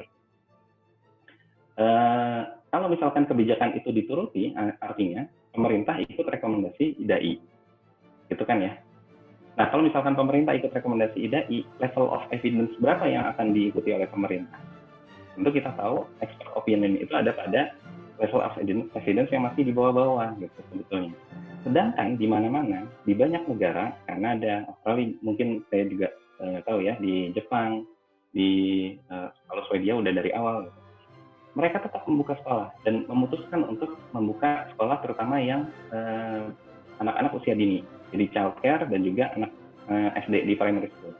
Kenapa? Karena sekolah ini dibutuhkan untuk dibuka karena anak-anak ini harus ada yang ngasuh. anak-anak usia dini ini kalau nggak ada yang ngasuh, kalau orang tuanya adalah essential worker, pekerja kesehatan, dia bekerja di kantor-kantor layanan publik yang tetap harus bekerja, otomatis nggak ada yang ngasuh. Kenapa kebijakan itu berani diambil? Karena mereka mempertimbangkan sudah banyak sekarang sebetulnya ya, meskipun dibilang masih limited, systematic review menyatakan bahwa kasus pada anak itu sangat jarang. Dan kalaupun terjadi, pada simptom yang sangat mild sebetulnya. Jadi ya tergantung kita gitu ya, mau pakai evidence yang mana. Kemudian yang kedua adalah apakah kebijakan ini sudah dipertimbangkan secara komprehensif. Masih saya kasih contoh misalkan, apakah lockdown misalkan, apakah kalau misalkan kita mild saja, kita nggak memperhitungkan aspek kesehatan gitu ya. Jadi ketika kita lockdown kita mengutamakan aspek kesehatan, belum tentu. Karena ketika kita lockdown, kalau sekolah tutup emang nggak ada impact terhadap kesehatan. Pasti ada gitu ya. Atau contoh yang lebih real lagi, contoh apakah kita sudah berpikir komprehensif. Tadi di rekomendasi IDAI itu ada rekomendasi juga bahwa pemerintah harus melaksanakan selain tadi ya tetap di PSBB secara ketat, sekolah tidak masuk, tapi juga merekomendasikan tes PCR yang 30 kali lipat dibandingkan yang sekarang tidak dilaksanakan. Rekomendasinya seakan-akan terkesan bagus gitu ya. Tapi kalau kita runut lagi, kita pikir secara komprehensif, PCR 30 kali lipat artinya ada biaya. Siapa yang membiayai? Kalau mau negara, otomatis negara harus bayar. Kalau mau negara harus bayar, otomatis negara harus ada uangnya. Dari mana negara dapat uang? Dari pajak. Dari mana negara dapat pajak? Dari aktivitas ekonomi. Dari mana aktivitas ekonomi? Ya dari masyarakat. Otomatis aktivitas ekonomi harus berjalan gitu. Jadi menyuruh negara spending uang yang banyak, tapi di sisi lain merekomendasikan untuk mengunci keuangan negara supaya negara nggak punya uang. Jadi itu juga salah satu apakah kita sudah memikirkan ini secara komprehensif. Yang ketiga adalah apakah kebijakan yang kita ambil itu ada sustainable pada jangka panjang. Karena kita tahu ini nggak akan kemungkinan ya nggak akan berakhir secara cepat. Tapi akan baru berakhir kemungkinan setelah ada vaksin atau ada skenario lain. Kalau misalkan kita pakai skenario vaksin, intinya kita kemungkinan harus bertahan dengan kondisi tanpa vaksin dengan COVID ini selama sekitar 12-18 bulan. Nah, kebijakan seperti apa yang bisa bertahan 18 bulan? Apakah lockdown? Sepertinya enggak gitu ya. Atau buka tutup ya mungkin bisa. Gitu. Jadi ini saya ibaratkan, kalau kita misalkan punya kasus, kita tahu bahwa kecelakaan lalu lintas tinggi, apakah kita akan melarang semua orang naik mobil, atau kita menyuruh orang berkendara dengan kecepatan 20 km per jam, atau lebih sustainable dan bisa dilakukan, kita meminta orang pakai seatbelt dan berkendara dengan batas kecepatan 60 km per jam. Nah, pilihan-pilihan seperti itu yang harus dibuat sebetulnya. Dan yang terakhir, dan ini saya sambungkan dengan yang terakhir, apakah ketika kita memilih strategi yang lebih mild, restriction-nya, artinya kita mengorbankan nyawa? Apakah lockdown artinya kita tidak mengorbankan nyawa? Padahal kita tahu ketika lockdown, aktivitas ekonomi terhenti, kita nggak tahu berapa banyak yang bunuh diri karena depresi, kita nggak tahu berapa banyak yang kelaparan, malnutrisi yang akhirnya meninggal. Ya. Hanya saja kita tidak bisa mengkuantifikasinya. Apakah itu nggak terlihat seperti kematian dan gangguan kesehatan juga? Dan kalau kita bicara, ini kita harus mengedepankan kesehatan atas ekonomi. Yang saya kurang yang saya garis bawahi juga adalah saya agak menyayangkan banyak pakar kesehatan di Indonesia yang menyebutkan bahwa kita harus mengutamakan health before wealth, kesehatan di atas ekonomi di sini. Padahal mereka pasti juga sudah paham, mereka yang paling hafal bahwa definisi sehat adalah kondisi sehat fisik, mental, spiritual, dan sosial yang memungkinkan oke. Yang memungkinkan orang untuk produktif secara sosial dan ekonomi. Dan itu saya izin mungkin nambah sedikit kali ya nanti ya. Boleh Mas, karena nanti kita membuka pertanyaan juga. Betul, ya? Kalau mau dikenalkan dikit aja supaya mereka bisa tanya. Maaf. Ya, oke. Nah, jadi dan ini juga sama ya. Jadi definisi sehatnya secara komprehensif ada produktif sosial secara ekonomi. WHO juga sama. Jadi bukan hanya tidak terkena corona, bukan hanya tidak not merely absence of disease, tapi komplit physical, mental, social well-being. Nah, jadi kebijakan mana yang baik adalah kebijakan yang ketika semua ini sudah dipertimbangkan. as long as you have considered those things, menurut saya, you are on the right track. Jadi apapun pilihannya terserah. Nah, kemudian sekarang kita lihat ke herd immunity. Nah, ini mungkin yang agak butuh simulasi ya, sedikit ya, saya tampilkan sedikit di sini. Nah, jadi kurva epidemiologi, ini mudah-mudahan bisa kelihatan semua ya. Jadi kurva epidemiologi itu sebetulnya terdiri dari tiga komponen. Ada kelompok yang susceptible atau kelompok yang rentan, ada kelompok yang infected yang warna merah, dan kelompok yang recovered yang warna hijau. Dan kalau ditotalkan ini 100% dari populasi. Dan yang kita tampilkan sekarang sebetulnya cuma kurva yang warna merah, gitu ya. Dan ini adalah jumlah total infeksi yang aktif, makanya yang tadi saya sebutkan di slide paling awal. Model ini mensimulasikan apa sih efeknya, gitu ya. Kalau misalkan populasi bertambah, atau kita membandingkan bagaimana di negara yang populasinya sedikit sama yang besar. Ini kita bisa tambahkan ya, nanti coba-coba sendiri aja ya. Kalau makin besar populasinya seperti Indonesia, jadi akan geser ke kanan. Jadi ya jangan berharap wabahnya selesai dengan cepat dibandingkan negara-negara yang lebih rendah jumlah populasinya. Yang kedua adalah initial infector. Jadi siapa yang menginfeksi? Makin banyak orang yang menginfeksi, kita lihat di sini, maka wabahnya akan terjadi lebih cepat dibandingkan kalau misalkan yang menginfeksi cuma sedikit. Nah, ini yang terjadi di negara-negara yang menutup dengan cepat, lockdown secara cepat gitu ya. Mungkin sekarang angka infeksinya sedikit, tapi nanti di belakang jangan-jangan ada wabah yang akan menyusul karena ini cuma menggeser ke sana. Dan bagaimana dengan ini, angka reproduksi number ini ya, R0 ini, kita bisa lihat di sini, saya nggak jelaskan detail ya. Contoh kita pakai angka reproduksinya itu 2,9. Jadi makin besar angka reproduksinya, otomatis puncak wabahnya makin tinggi, bisa dilihat. Makin rendah, dia akan makin rendah juga puncak wabahnya. Dan ini kita bisa melihat kalau tadi kita mau menjawab tentang herd immunity, kita bisa dilihat di sini. Kalau di sini kan masih populasinya naif ya, jadi 100% nggak ada yang kebal. Tapi begitu ada vaksinasi, kurvanya akan melandai, dan at a certain point, kalau di sini kita lihat pada kondisi sekitar yang tervaksinasi 60%, kita lihat si garis merah nggak ada. Ini yang disebut sebagai herd immunity. Ketika mencapai titik tertentu, meskipun nggak semua populasi kebal, angka infeksinya akan tetap bisa dikendalikan. Saya kembali lagi ke sini ya. Nah, bagaimana dengan kurva di Indonesia? Nah, ini yang menarik gitu ya. Jadi kalau kita lihat di sini, ini nggak bentuk kurva gitu ya. Karena yang dilaporkan adalah jumlah kasus baru. Sedangkan meskipun ada berbagai versi dari kurva epidemiologi, tapi yang menurut saya lebih tepat digunakan, karena kita bandingkan dengan kapasitas layanan kesehatan adalah kurva yang menuliskan tentang jumlah kasus yang aktif. Karena kasus yang aktif itulah yang akan menjadi beban bagi layanan kesehatan. Nah, ini contoh di Kanada ya. Jadi dashboard yang menurut saya lebih komprehensif. Karena dia mencakup juga berapa orang yang masuk ICU, berapa orang juga yang di hospitalize. Karena tadi harus kita ingat, tujuan kita flattening the curve adalah supaya kapasitasnya nggak overload. Jadi kita pengen tahu dong, berapa kapasitasnya. Gitu. Ini contohnya. Nah, ini tentang herd immunity-nya sendiri. Ini tadi kurva sudah saya jelaskan. Ini penjelasan bagi yang supaya kita semua tahu ya. Kalau misalkan kita bandingkan, atas ini adalah tidak ada vaksinasi. Dengan angka reproduksi 4, satu orang akan menularkan ke 4. Jadi yang merah ini menularkan ke yang biru-biru. Otomatis semua orang tertular pada ujungnya. Tapi pada kondisi herd immunity bisa dilihat di sini bahwa ini nggak semuanya diimunisasi ya. Jadi yang hijau-hijau ini udah kebal gara-gara imunisasi. Yang biru-biru ini masih rentan terhadap infeksi. Jadi begitu ada orang yang mau menginfeksi, dia akan ketemu orang yang kebal sehingga penyakitnya tidak lanjut. Sedangkan ketika dia ketemu orang yang susceptible, penyakitnya akan ditularkan.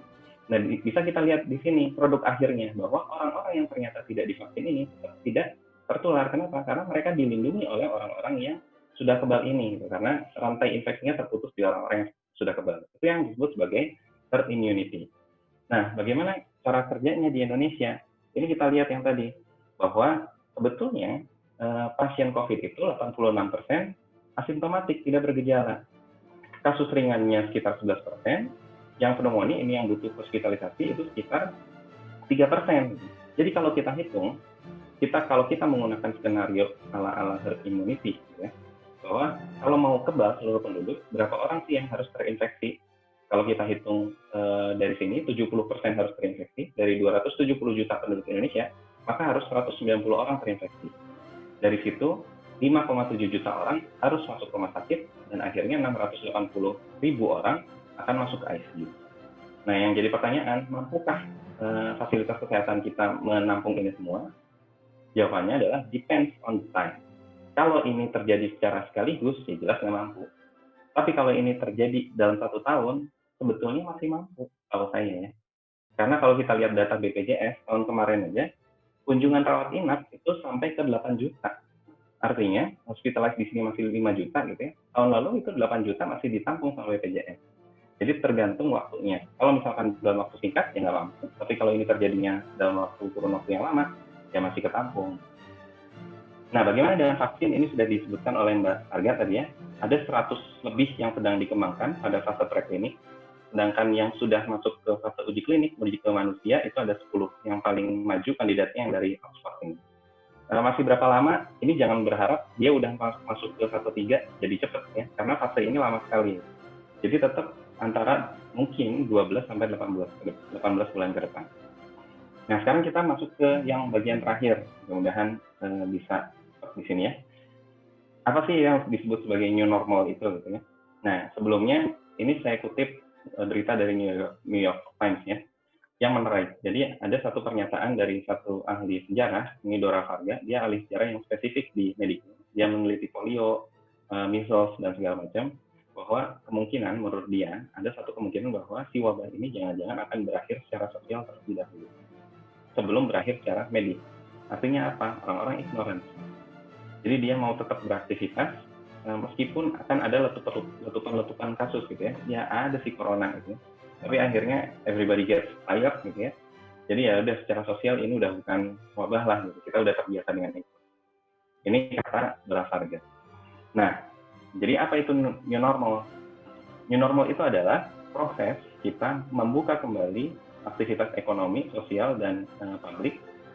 Apanya yang new, yang baru itu adalah kita menggunakan standar atau protokol kesehatan yang tidak ada pada fase sebelumnya, sebelum pandemi. Social distancing, kita menggunakan barrier fisik, ya mungkin di restoran nanti ada menggunakan masker dan segala macam gitu. Yang kita mungkin ya kita sebenarnya tinggal lihat aja nanti panduannya akan seperti apa. Kenapa kita harus melangkah ke tahap ini? Karena kita semua butuh new normal, baik negara maupun kita sebagai penduduk. Kita sebagai penduduk butuh untuk bekerja dan produktif secara sosial dan ekonomi. Nggak ada orang yang bisa bertahan di rumah secara jangka panjang. Dan yang terakhir adalah negara juga butuh economic activity, karena dia butuh pajak. Dengan pajak, negara baru bisa menghidupi rakyatnya, menjalankan kewajiban-kewajiban publik. Jadi ketika ini kita tidak lakukan, maka akan terjadi dampak yang jauh lebih besar.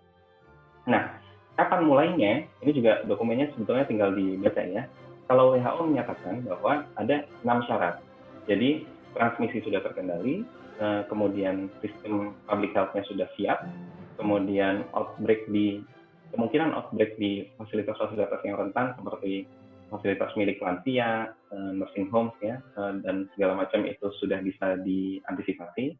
Kemudian sudah ada anjuran-anjuran di berbagai instansi tentang upaya pencegahan, ada upaya manajemen untuk kasus importing. Jadi misalkan nanti saya datang ke Australia gitu ya, bulan September mungkin, itu di-manage dengan baik. Apakah harus karantina dulu dan segala macam. Jadi bukan di-close bordernya. Dan yang terakhir, masyarakat dilibatkan dalam kebijakan. Ini yang jadi indikator. Pertanyaannya, kita sudah sampai di sini atau belum gitu ya. Nah, dan akan seperti apa? Ini yang ini saya ambil punya Western Australia ya. Jadi tahap new normal yang akan kita hadapi itu akan seperti ini. Yang ingin saya highlight adalah adanya fase-fase. Jadi jangan dikira kita masuk ke new normal ya definisinya itu gitu ya, bahwa kita harus pakai masker, kita harus cuci tangan dan segala macam. Ini definisinya akan selalu bergeser sampai berangsur-angsur kita cabut larangan lockdown-nya satu persatu sampai akhirnya kita menemukan titik yang cukup bahwa infeksinya terkendali, tapi kita juga bisa hidup dengan sustainable, setidaknya sampai 12 sampai 18 bulan ke depan. Jadi kalau kita tahu bahwa ada fase-fase dalam new normal, apa yang harus kita perhatikan? Bahwa sebagai pemerintah harus melakukan komunikasi yang intens dan clear dan konsisten. Jadi tidak membingungkan masyarakat. Nah, kalau di Indonesia sendiri sebetulnya sudah ada protokol yang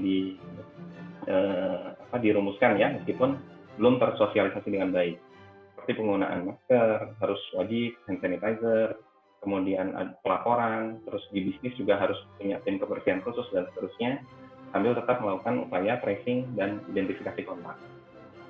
Nah, ini terakhir yang saya pengen highlight ya, berhubungan dengan tadi bahwa siapa sih yang sebetulnya terkena dampak paling berat dari COVID ini, yaitu adalah orang-orang yang punya kondisi gangguan kesehatan metabolik.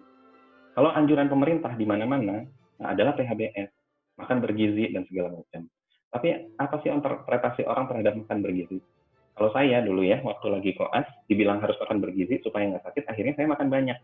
Akhirnya saya jadi gemuk. Dan yang terjadi adalah justru gampang sakit. Padahal, kalau kita menerapkan upaya makan yang baik, harusnya bukan banyak gitu ya. Jadi kita tidak menggunakan standar American diet yang frequent feeding gitu ya. Karena ini justru akan membahayakan kondisi metabolik kita. Jadi kita harus melakukan diet yang saya disebut sebagai COVID diet di sini ya. Jadi dietnya karena COVID. Jadi mereduksi karbohidrat, kalau bisa puasa lebih bagus, dan juga exercise. Exercise di sini yang saya tekankan juga adalah balance antara yang sifatnya cardiac activity, jogging, lari dan segala macam, dan juga weight training, karena weight training ini juga underrated sebetulnya. Seakan-akan kayak cuma buat bodybuilding, padahal penting untuk menjaga metabolisme kita tetap tinggi, sehingga kita terhindar dari obesitas. Nah yang terakhir, ini adalah concluding remark dari WHO ya. Ini yang saya highlight, yang pertamanya aja ya, bahwa fase transisi new normal ini harus di-guided oleh prinsip public health, ekonomi, dan juga sosial. Jadi bukan mengedepankan kesehatan titik. Jadi harus balance antara ketiganya. Jadi ketika kita berada di sekarang, gitu, kita nggak bisa membenturkan antara kepentingan kesehatan dan ekonomi. Tapi semuanya harus di-adjust supaya kita bisa berproduksi secara sosial dan ekonomi secara optimal. Di sisi lain, kejadian infeksi tetap bisa kita tekan dan juga terkendali. Itu mungkin dari saya, mohon maaf kalau misalkan lewatnya banyak ya.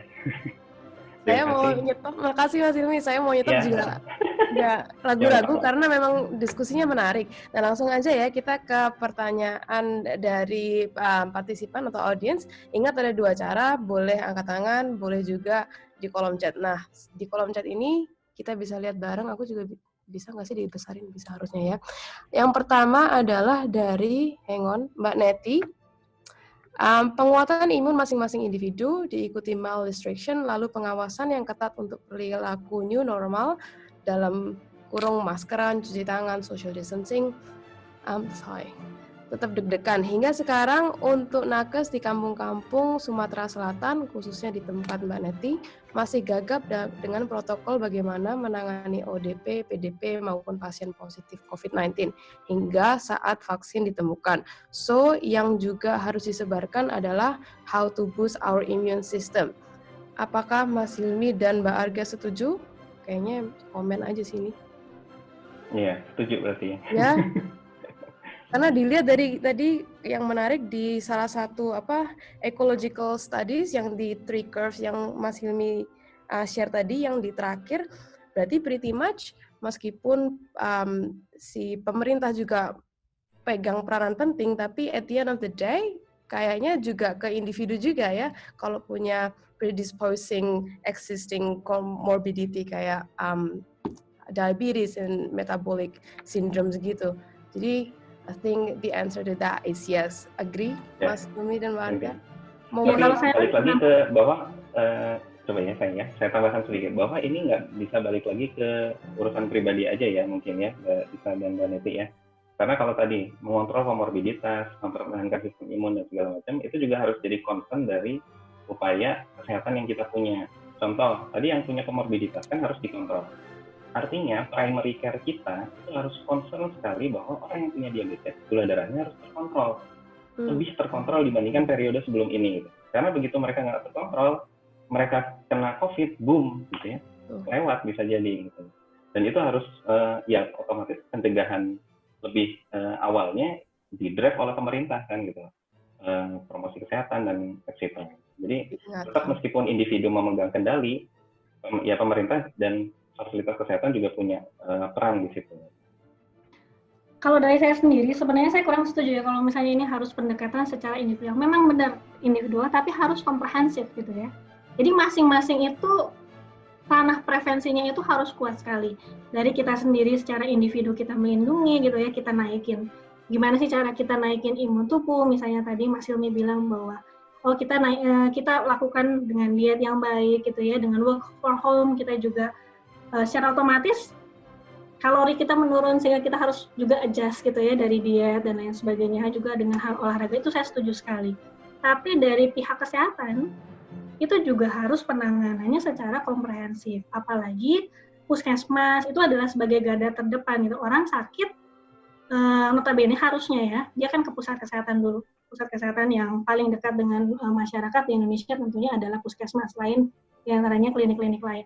Nah, saya rasa puskesmas juga harus paham betul bagaimana ini menangani pasien-pasien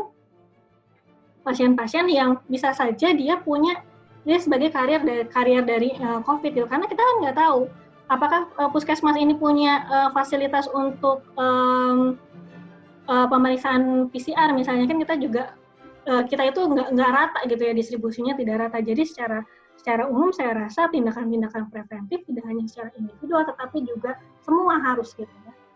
Jadi harus komprehensif. Kalau nggak bakalan selesai kasusnya gitu ya. Apalagi Indonesia ini masalahnya sangat-sangat kompleks. Kalau saya bandingkan dengan Australia yang begitu cepat dia flattening, kenapa? Karena nggak ada kasus local transmission. Kalau misalnya ada pun dia bisa tracing gitu ya, dan masyarakatnya well educated. Sedangkan kalau misalnya di Indonesia, yang well educated pun kelakuannya ternyata tidak mencerminkan seseorang yang well educated. Gitu. Jadi saya rasa harus komprehensif ya. Semua orang preventif itu paling penting. Betul, makasih Mbak Arga dan Mas Suhi. Mas Hilmi. Mas Hilmi. Sugi, bingung saya. Iya, kayaknya kita emang agak bandel-bandel ya kalau di Surabaya. Saya dari Surabaya, jadi lihat berita Surabaya itu salah satu yang tertinggi juga agak sedih. Sebenarnya mau pulang kangen nasi pecel juga, cuman ya semoga tahun depan udah bisa ya. Next question dari Mbak Luh Putri. Hai Mbak Luh, Mbak Arga. Apakah benar virus ini bisa bermutasi sehingga pasien yang sudah sembuh dari COVID bisa lagi terkena kembali? Kalau tidak salah, sempat baca artikel seperti itu, atau mungkin Mas Hilmi bisa menambahkan juga. Monggo. Jadi sebenarnya virus ini sendiri adalah produk mutasi ya.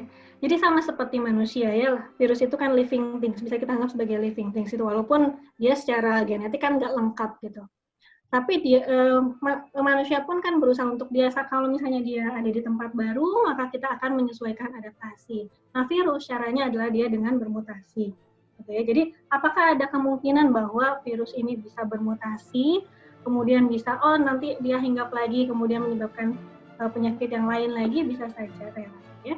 Nah, untuk kasus-kasus reinfeksi, memang benar itu terjadi di beberapa negara. Salah satunya yang sangat santer itu kan yang dilaporkan adalah di Jepang dan juga Korea Selatan. Jadi kasus reinfeksi.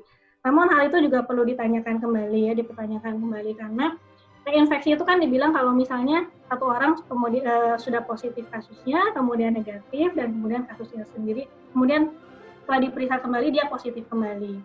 Nah, kita tahu bahwa ada beberapa kelemahan dalam pendeteksian kasus dari COVID ini sendiri. Sebagai gold standar PCR gitu ya, RT-PCR ini bukan PCR yang full ya. Perlu diingat bahwa ini adalah bukan PCR yang full. Dia tidak mendeteksi secara whole dari si virus ini secara keseluruhan.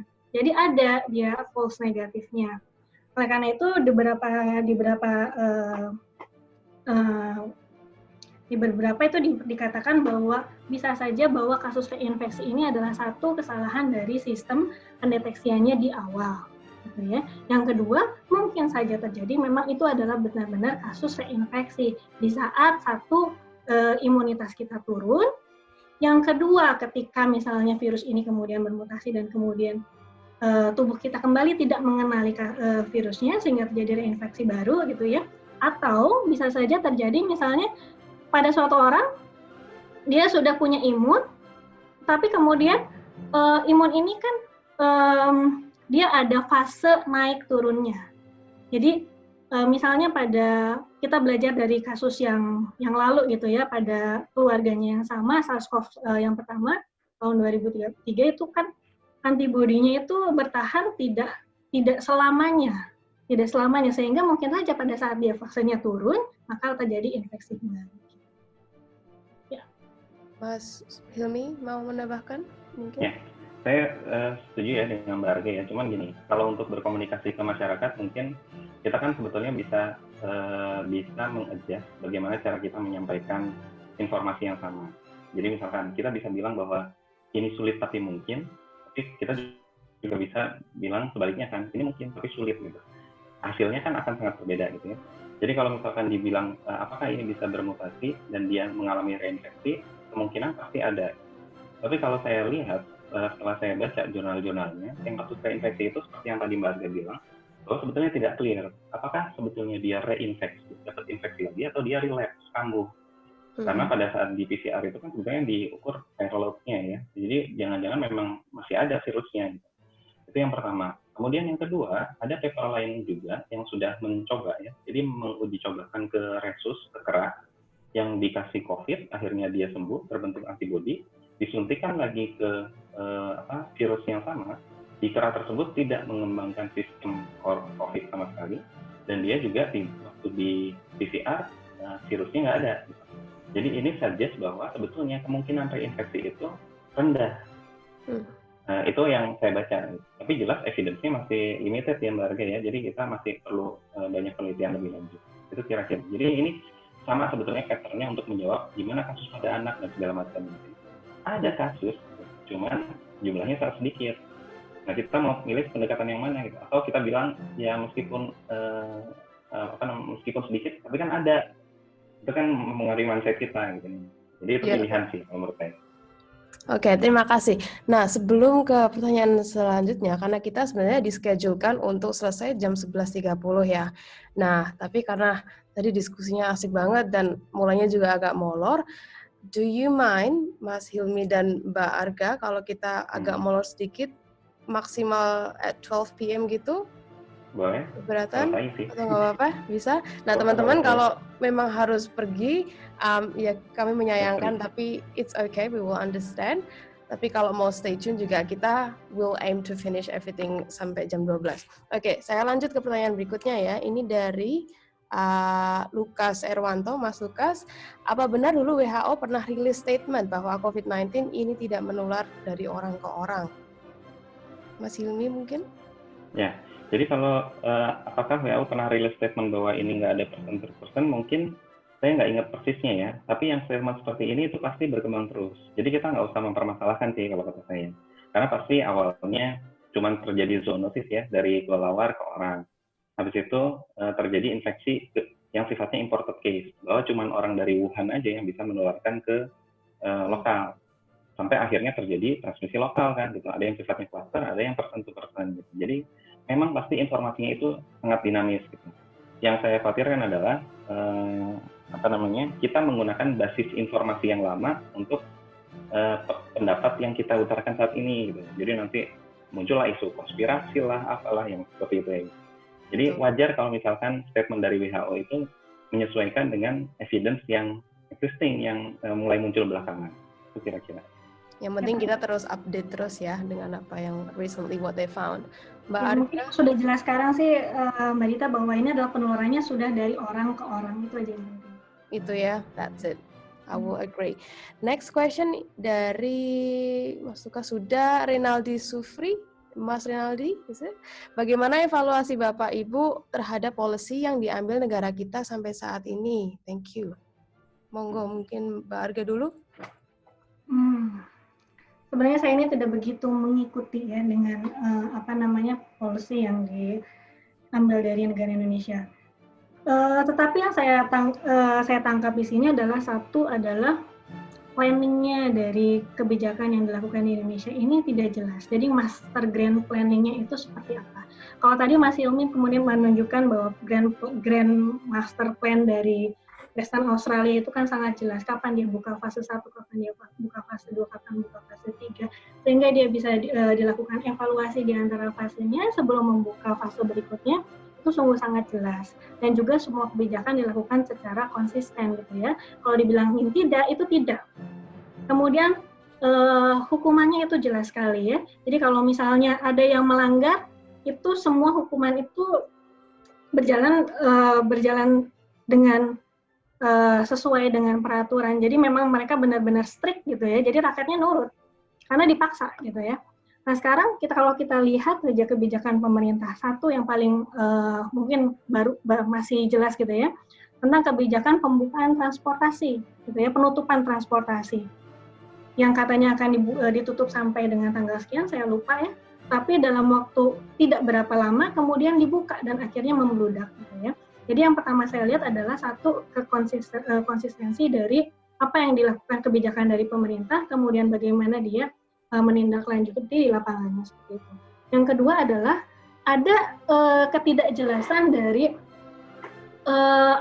kebijakan-kebijakan tersebut ya. Misalnya bagaimana sih pemberlakuan dari PSBB ya. PSBB itu ya, banyak banget istilahnya itu sampai saya juga bingung gitu ya. PSBB itu bagaimana sih diberlakukannya? Apakah betul sudah diberlakukan dengan baik itu? Kemudian yang ketiga, kalau misalnya pemerintah itu memberlakukan istilahnya pembatasan gitu ya. Kemudian adalah bantuan-bantuan dan lain sebagainya untuk mensupport orang-orang yang secara ekonomi, karena tadi kan kita harus balance juga antara health sama wealth gitu ya. Tentu saja ekonomi ini penting sekali.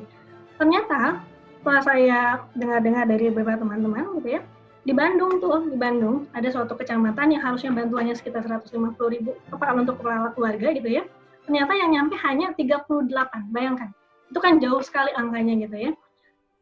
Jadi menurut saya apa yang disampaikan oleh kebijakan sebenarnya kalau misalnya kita lihat secara ininya sih masuk akal gitu ya. Tapi di dalam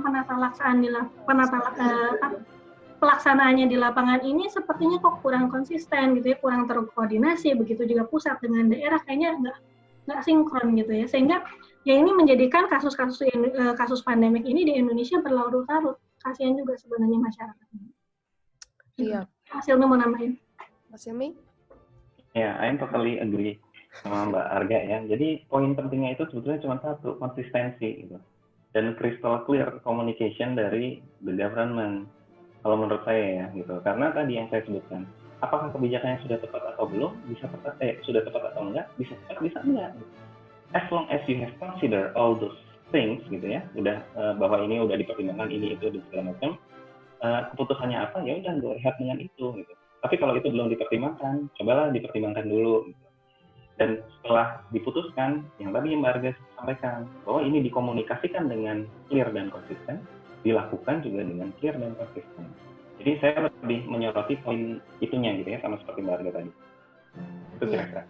Oke, terima kasih. Jadi bisa policy-nya bisa bagus, tapi pelaksanaannya interrupted juga it doesn't help much. Oke, pertanyaan selanjutnya dari Kalista. Untuk Mbak Arga, apakah bisa atau mungkin terjadi gelombang kedua corona di Perth? Bagaimana mencegah terjadinya gelombang kedua itu? Oke, untuk gelombang kedua. Ada beberapa negara yang sudah menunjukkan adanya fase gelombang kedua. Indonesia belum selesai ya, karena fase gelombang pertamanya aja belum selesai.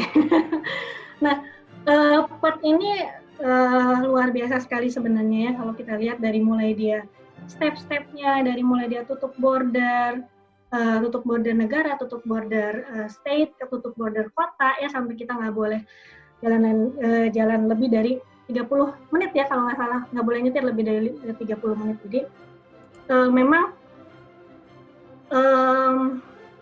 apakah mungkin ada fase kedua? Ya mungkin saja. Ya, seperti saya sampaikan sebelumnya bahwa ini adalah brand new disease. Kita nggak tahu gimana sih tingkah laku setelahnya. Tetapi kalau misalnya saya lihat dari apa yang terjadi di saat ini di Perth, rasanya selama kita melakukan apa yang disarankan sebelumnya, social distancing, karena walaupun Perth ini sudah membuka, Western Australia ya, sudah membuka fase 3, di mana sudah mau memulai membuka fase 3, kita masih fase 2, 20 orang di dalam satu di dalam satu kalau kita misalnya mau berkumpul itu 20 orang, tetapi prinsip-prinsip social distancing-nya itu tetap diterapkan loh ya. Tidak berarti bahwa kita bisa berkumpul, kemudian ya udah kita bisa salaman nih, enggak gitu ya.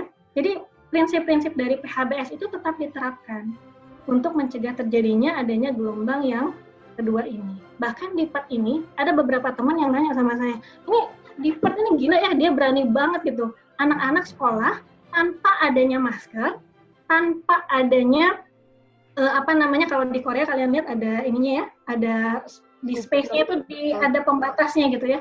Ini di PET ini nggak ada sama sekali, kok dia bisa berani sekali. Tetapi nyatanya adalah sampai dengan saat ini tidak ada confirm case yang benar-benar dari local community. Yang ada adalah ketika pada saat ada kapal merapat, kalau nggak salah Fremantle, dia ada kasus baru. Tetapi untuk local community-nya ini tidak ada. Tapi kalau misalnya ditanyakan apakah bakalan ada gelombang kedua, bisa saja kalau misalnya penduduknya tidak mematuhi syarat-syarat yang sudah atau kebijakan dari pemerintah.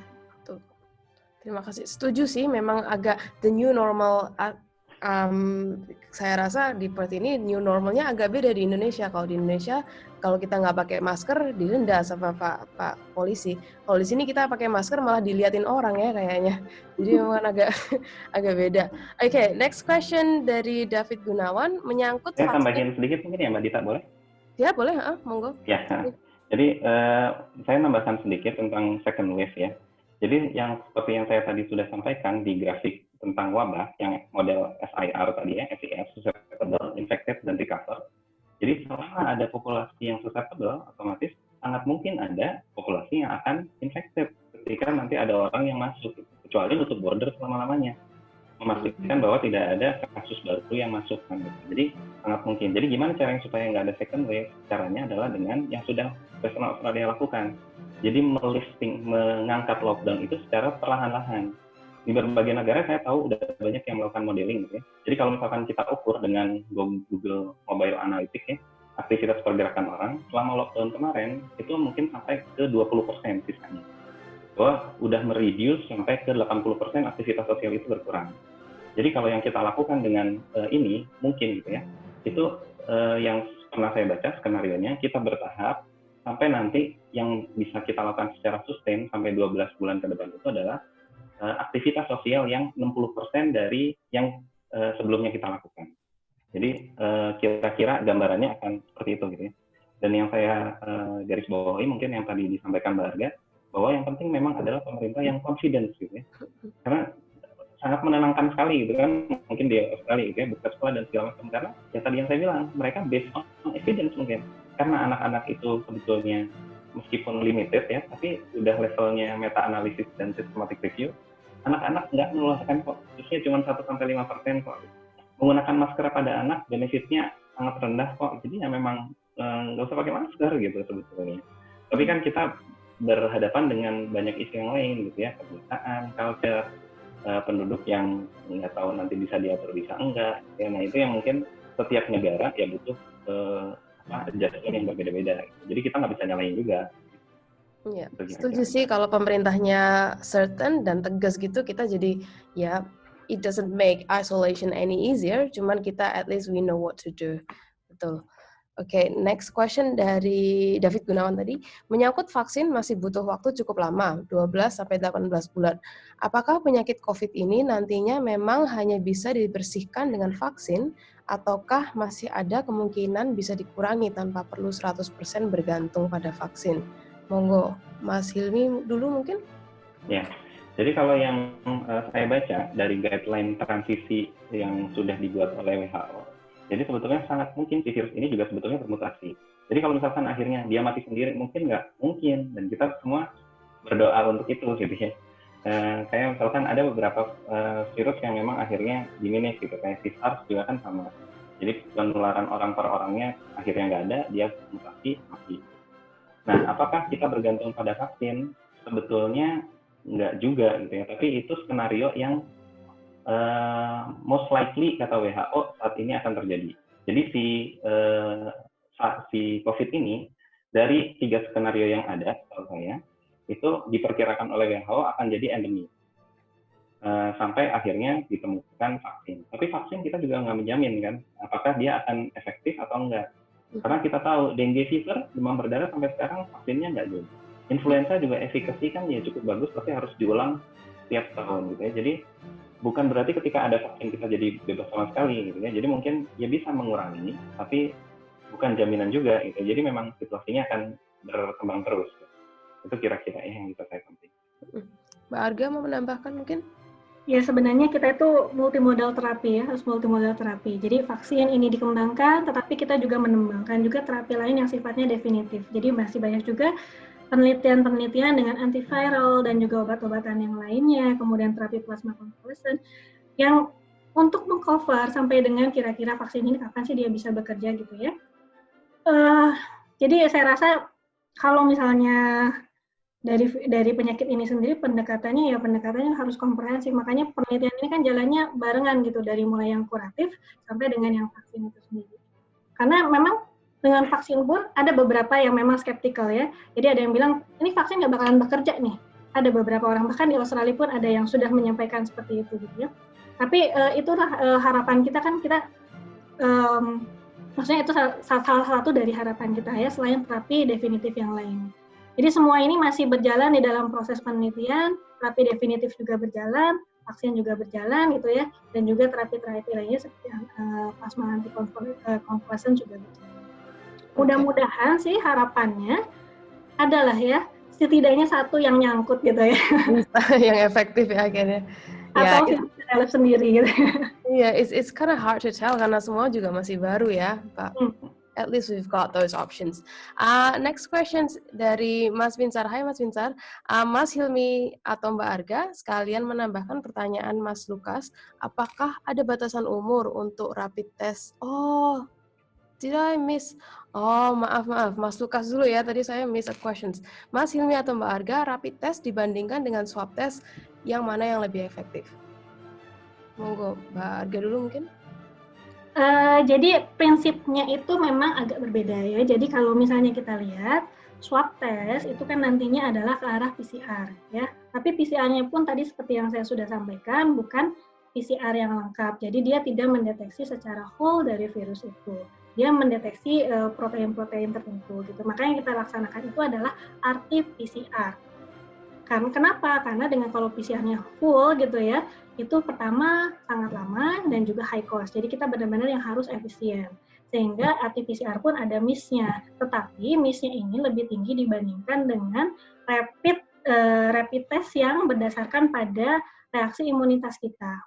Yang perlu kita perhatikan adalah bahwa reaksi imunitas dari tubuh kita terhadap penyakit virus COVID ini sangat fluktuatif gitu ya. Kita juga belum tahu secara jelas bagaimana sih reaksi dari tubuh kita ini terhadap virus ini. Tetapi dari beberapa literatur saya baca bahwa ada dari IgM-nya sendiri gitu ya, dia positif sekitar 5 hari. Kemudian untuk IgG-nya dia positif sekitar 14 hari. Jadi puncaknya sekitar segitu ya. Nah, lalu bagaimana efek spesifisitas dan sensitivitasnya gitu ya? Ya kalau dibandingkan dengan PCR tentu saja dia lebih tinggi di PCR, gitu ya. Tapi kalau misalnya kita lihat di Indonesia, kapasitas dari laboratorium untuk mendeteksi PCR itu kan tidak banyak. RT-PCR itu tidak banyak. Juga tenaga kesehatannya itu juga terbatas, gitu ya. Jadi memang kalau di negara-negara maju, si rapid test ini tidak dijadikan sebagai screening. Tidak seperti kebijakan yang ada di Indonesia gitu ya. Kenapa? Karena dia satu spesifisitasnya dan sensitivitasnya itu tidak sebesar dari PCR. Dan satu lagi, kalau misalnya itu untuk dijadikan sebagai screening, dia harus memiliki sensitivitas yang sangat tinggi. Jadi kalau misalnya dari 100 orang nih ya, kalau misalnya dia mau PCR rapid test ini mau dijadikan sebagai screening, itu harus tinggi sensitivitasnya sehingga tidak memberikan angka false negatif yang banyak. Gitu.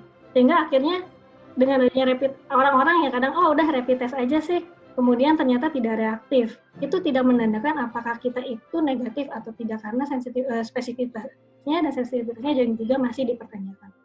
Tapi kalau dibandingkan dengan PCR, saya rasa lebih tinggi yang PCR. PCR. Apa Mas Ilmi juga setuju dengan Mbak Arga? Setuju. Mungkin saya sekalian menambahkan yang pertanyaan Mas Binsar itu ya. Yang Iya, batasan umur ya. monggo. Jadi kalau setahu saya, kalau untuk batasan umur sih sebetulnya nggak ada. Tapi usia itu akan menjadi pertimbangan kita dalam menginterpretasikan hasilnya. Karena yang tadi disebut Mbak Arga, bisa false positif, bisa false negatif. Kalau pada anak, otomatis kita harus lihat dia imunnya udah kompeten atau belum, bisa menghasilkan antibodi atau enggak, dan seterusnya. Gitu ya. Jadi berapa kali akan diolah. Mungkin. Siap. Oke, next question dari Kalisa lagi. Untuk Mas ini, bagaimana dengan anak sekolah yang di Indonesia? Apakah sebaiknya masuk apa enggak? Ya, ini juga pertanyaan yang bagus ya, dan very tough question. Jadi, kalau ditanya ke saya sih pilih masuk. Karena tadi ya, kita pertimbangannya kan harusnya komprehensif. Kan nggak lucu, kalau kita new normal. Orang disuruh mulai masuk kerja lagi dan mulai kehidupan sosial ekonomi. Itu kan orang tuanya ya. Nah kalau orang tuanya disuruh kerja, anaknya di rumah nggak ada yang ngasuh dan nggak sekolah, sama siapa itu anak? Nah sedangkan di sisi lain kita tahu bahwa evidence-nya yang sudah banyak beredar di PubMed, di Google Scholars dan segala macam ya, bahwa risiko penularan pada anak dan juga risiko anak menularkan ke anak lain maupun ke orang dewasa itu relatif cukup rendah sebetulnya. Jadi ya pilihannya ujung-ujungnya kan kuat-kuatan ya tekanan publiknya. Mana yang lebih vokal nih gitu. Apakah Instagram yang viral? Apakah berita di online begitu Korea ada satu kasus bilangnya mau nutup itu yang viral? Atau kita mau menggunakan systematic review yang secara evidence dia udah di-review oleh ahlinya juga gitu ya, bahwa ini datanya sudah diambil secara proporsional, bisa dijadikan untuk pengambilan policy dan seterusnya. Jadi kalau ditanya pendapat saya tadi ya, saya sih prefernya masuk sekolah. Tapi kalau dan juga daycare ya. Tapi kalau untuk yang higher education, kampus dan segala macam, menurut saya nggak masalah, memang nggak masuk ya. Karena online pun mereka memang udah bisa belajar. Di rumah nggak usah diurusin, anak-anaknya udah bisa mandiri, dan modalitas belajarnya juga sudah bisa transfer knowledge lewat daring, lewat online. Tapi anak-anak yang kecil udah orang tuanya perlu bekerja, dianya nggak bisa mengurus diri sendiri. Jadi menurut saya lebih baik masuk. Betul. Itu kalau di Indonesia ya. Mbak Arga mungkin menambahkan? Sebenarnya saya tuh kalau saya kurang setuju ya dengan kebijakan bahwa saya memang agak konvensional mungkin ya. Sebisa mungkin preventif gitu ya, preventif. Apalagi terhadap anak-anak. Memang evidence-nya memang belum ada bahwa evidence-nya memang rendah untuk infeksi dari satu anak ke anak yang lain, tapi ada. Gitu ya. Memang kasus-kasus pada anak ini kebanyakan adalah dari kontak dekat dengan keluarga. Jadi bukan dari anak ke anak yang lainnya, tapi karena kontak dekat dengan keluarga aja gitu ya. Tapi bukan tidak mungkin bahwa ini bisa saja dari anak yang satu ke anak yang lainnya itu menular. Dan jangan lupa bahwa di sekolah pun itu bukan cuma ada anak-anak, tapi ada gurunya, ada orang-orang yang bekerja di kantin gitu kan ya, ada petugas kebersihannya yang notabene mungkin saja dia membawa penyakitnya gitu ya dan menularkan kepada anak tersebut, karena anak-anak di sekolah itu berapa jam? Di sekolah negeri saya tahu sekitar 4-5 jam. Di sekolah swasta yang full day itu hampir lebih dari setengah hari mereka di sekolah. Jadi kontak dekat dengan guru mungkin nggak? Gurunya mungkin membawa penyakit mungkin nggak? Mungkin saja. Ya. Tetapi saya setuju juga bahwa perkembangan pendidikan pada anak-anak ini tidak boleh diabaikan, gitu ya, tidak boleh diabaikan. Tetapi jangan berharap bahwa ketika ada suatu kondisi kondisi ini tidak pernah berlangsung selama 100 tahun ya, terakhir kan 100 tahun yang lalu gitu kan, sehingga kita ini semuanya masih belajar gitu kan, gitu. Jadi jangan mengharapkan bahwa perkembangan anak di dalam proses pendidikan itu sama dengan proses sebelumnya. Betul. Seperti kebijakan yang diberlakukan di pemerintah Australia gitu ya. Mereka membuka sekolah sejak 1 bulan yang lalu, tetapi mereka tidak mewajibkan anak-anak untuk ke sekolah. Kenapa? Karena tentu saja ada kekhawatiran dari orang tua bahwa virus ini akan menular, gitu ya. Dan perlu diketahui juga bahwa di Australia ini, di sekolah, itu mereka investasi berapa juta US gitu, berapa juta dolar gitu ya, untuk menjaga kebersihannya. Nah, sekarang apakah protokol itu bisa diterapkan di Indonesia? Saya rasa untuk sekolah-sekolah dasar negeri itu sangat tidak mungkin. Bukan sangat tidak mungkin sih, aduh kasihan banget ya. Kita optimis lah ya. Agak challenging. Tapi rasanya itu kan memerlukan dana yang luar biasa gitu ya. Iya, iya. Kenapa? Di Australia aja sampai jutaan loh mereka untuk investasi untuk menjaga kebersihannya saja, gitu. Iya. Jadi saya rasa untuk saat ini, kalau menurut saya pribadi gitu ya, tolong di highlight ya pribadi ya. Jadi kalau saya juga kok Mbak Arga dapat pribadi. Rasanya masih tidak memungkinkan untuk anak bersekolah seperti normal. Mungkin saja ya, tapi mungkin ada kebijakan-kebijakan lain yang harus diterapkan oleh Departemen Pendidikan dan Kebudayaan. Iya, iya, setuju. Karena saya sendiri sebagai orang tua ya, khawatir ya, saya lebih baik menyesuaikan dengan keadaan anak, gitu ya. Saya harus ngajar, tapi saya juga harus studi PhD, gitu ya. Dibandingkan dengan saya memasukkan anak ke sekolah yang saya tidak tahu amannya itu seperti apa. Iya. Ya gitu aja. Kayaknya minggu lalu juga Sydney, saya lihat di berita ada 2 sekolah yang ditutup karena di 2 sekolah ini ada yang positif lagi. Jadi ya that's another consideration. Cuman mereka kan bisa tegas gitu ya, tutup itu tutup, buka ya buka, atau it's up to the parents untuk mau masukin anak apa enggak. Okay, I think we can fit in 1 or 2 more questions. Yang dari nextnya dari Mbak Dinta, Kak. Izin bertanya, tapi disampaikan upaya herd immunity. Tadi disampaikan upaya herd immunity lebih efisien dan Kearney tadi adalah membelikan vaksin ke beberapa orang. Sedangkan, kalau tidak salah, Mbak Arga menyampaikan belum ada vaksin yang betul-betul dapat mencegah terinfeksi. Jadi pertanyaannya adalah, bentar saya baca lagi. Itu caranya, CR. It like English. Dan caranya tadi adalah memberikan vaksin ke beberapa orang, sedangkan belum ada vaksin-vaksin yang dapat mencegah terinfeksi. Nah, jadi kalau nggak tahu, ini pertanyaannya. Saya nangkep pertanyaannya sih. Nangkep ya, ya. Yeah. Either herd immunity dari natural infections atau dari, ya, monggo. Iya, betul. Nah, jadi memang itu tadi yang dibilang Mbak Dita itu yang menjelaskan sebetulnya. Jadi yang namanya kekebalan imunitas itu kita bisa mendapatkan dari natural infection, jadi kita terinfeksi terus kita membentuk antibodi, atau memang melalui program yaitu imunisasi atau vaksinasi. Nah, untuk kasus COVID kita jelas nggak bisa melakukan yang vaksinasi saat ini karena belum ada vaksinnya. Jadi, kenapa orang-orang memunculkan skema herd immunity dan akhirnya membiarkan orang terinfeksi ya? Karena tadi seakan-akan yang melakukan malprescription itu membiarkan warganya terinfeksi dan membentuk antibodi sendiri. Padahal sebetulnya tujuannya bukan itu. Nggak ada satupun negara yang menggunakan herd immunity sebagai strategi. Kalau sebagai efek samping mungkin dipertimbangkan gitu ya, untuk mencegah second wave dan segala macam. Jadi pertimbangan semua negara yang tidak lockdown, setahu saya adalah untuk bisa kebijakannya itu sustainable secara long run. Jadi bukan buka tutup, terus nanti kalau ada kasus tutup lagi dan segala macam. Karena mereka mempertimbangkan ya banyak aspek lah ya. Kalau misalkan ini kebijakan berubah-ubah terus, orang mau investasi nggak bisa karena bingung nanti bisa apa enggak dan segala macam. Itu jadi ya. Jadi bukan gara-gara vaksinasi, tapi terbentuknya kekebalan kelompok yang kalau sudah mencapai certain point, dalam hal ini mungkin 60-70%, itu insya Allah gitu ya, penduduk yang lain akan terlindungi, kira-kira. Siap. Mbak Arga, singkat saja mau menambahkan, setuju? Jadi mungkin herd immunity ini kan bisa satu dibuat ya dengan adanya vaksin atau bisa secara alami gitu. Nah selama ini kan vaksinnya belum ada, tapi tidak ada satupun negara maksudnya yang menjerumuskan warganya lah ya untuk kemudian menginfeksikan virus pada banyak orang gitu ya supaya positif supaya yang lainnya kebal. Itu aja. Ya, siap.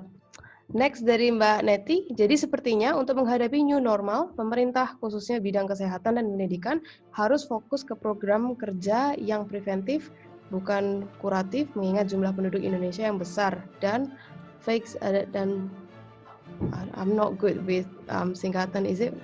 Paskes dan nakes. yang minim. Sosialisasi PHBS melalui puskesmas, sekolah-sekolah harusnya bisa dimanfaatkan ya. Ada komen mungkin singkat aja, Mas Hilmi dan Mbak Arga? Ya, kalau komentar saya mungkin tadi ya, ini yang kita juga harus pertimbangkan ya.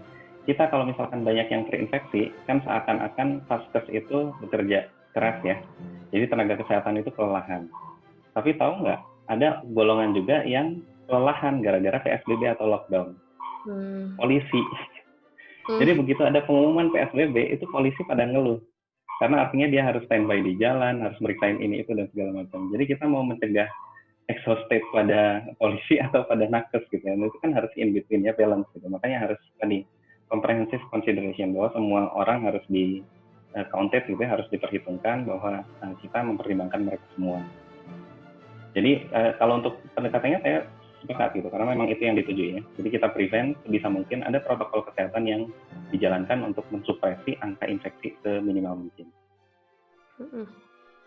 Mbak Aga? Karena saya setuju ya dengan Mas Hilmi, tapi memang kita harus jalan barengan lah ya. Jadi preventif iya, usaha kuratif juga kita lakukan. Jadi sama-sama lah ya. Oke. Pertanyaan terakhir kali ya, cukup panjang ini, Mas Cendra. Hai Mas Cendra, thank you for the amazing session. Untuk Mbak Arga dan Mas Hilmi, sayangnya di Indonesia ada kalangan masyarakat yang tidak bisa mengakses berita atau info tentang update ataupun strategi preventif penyebaran COVID seperti PSBB dan sebagainya.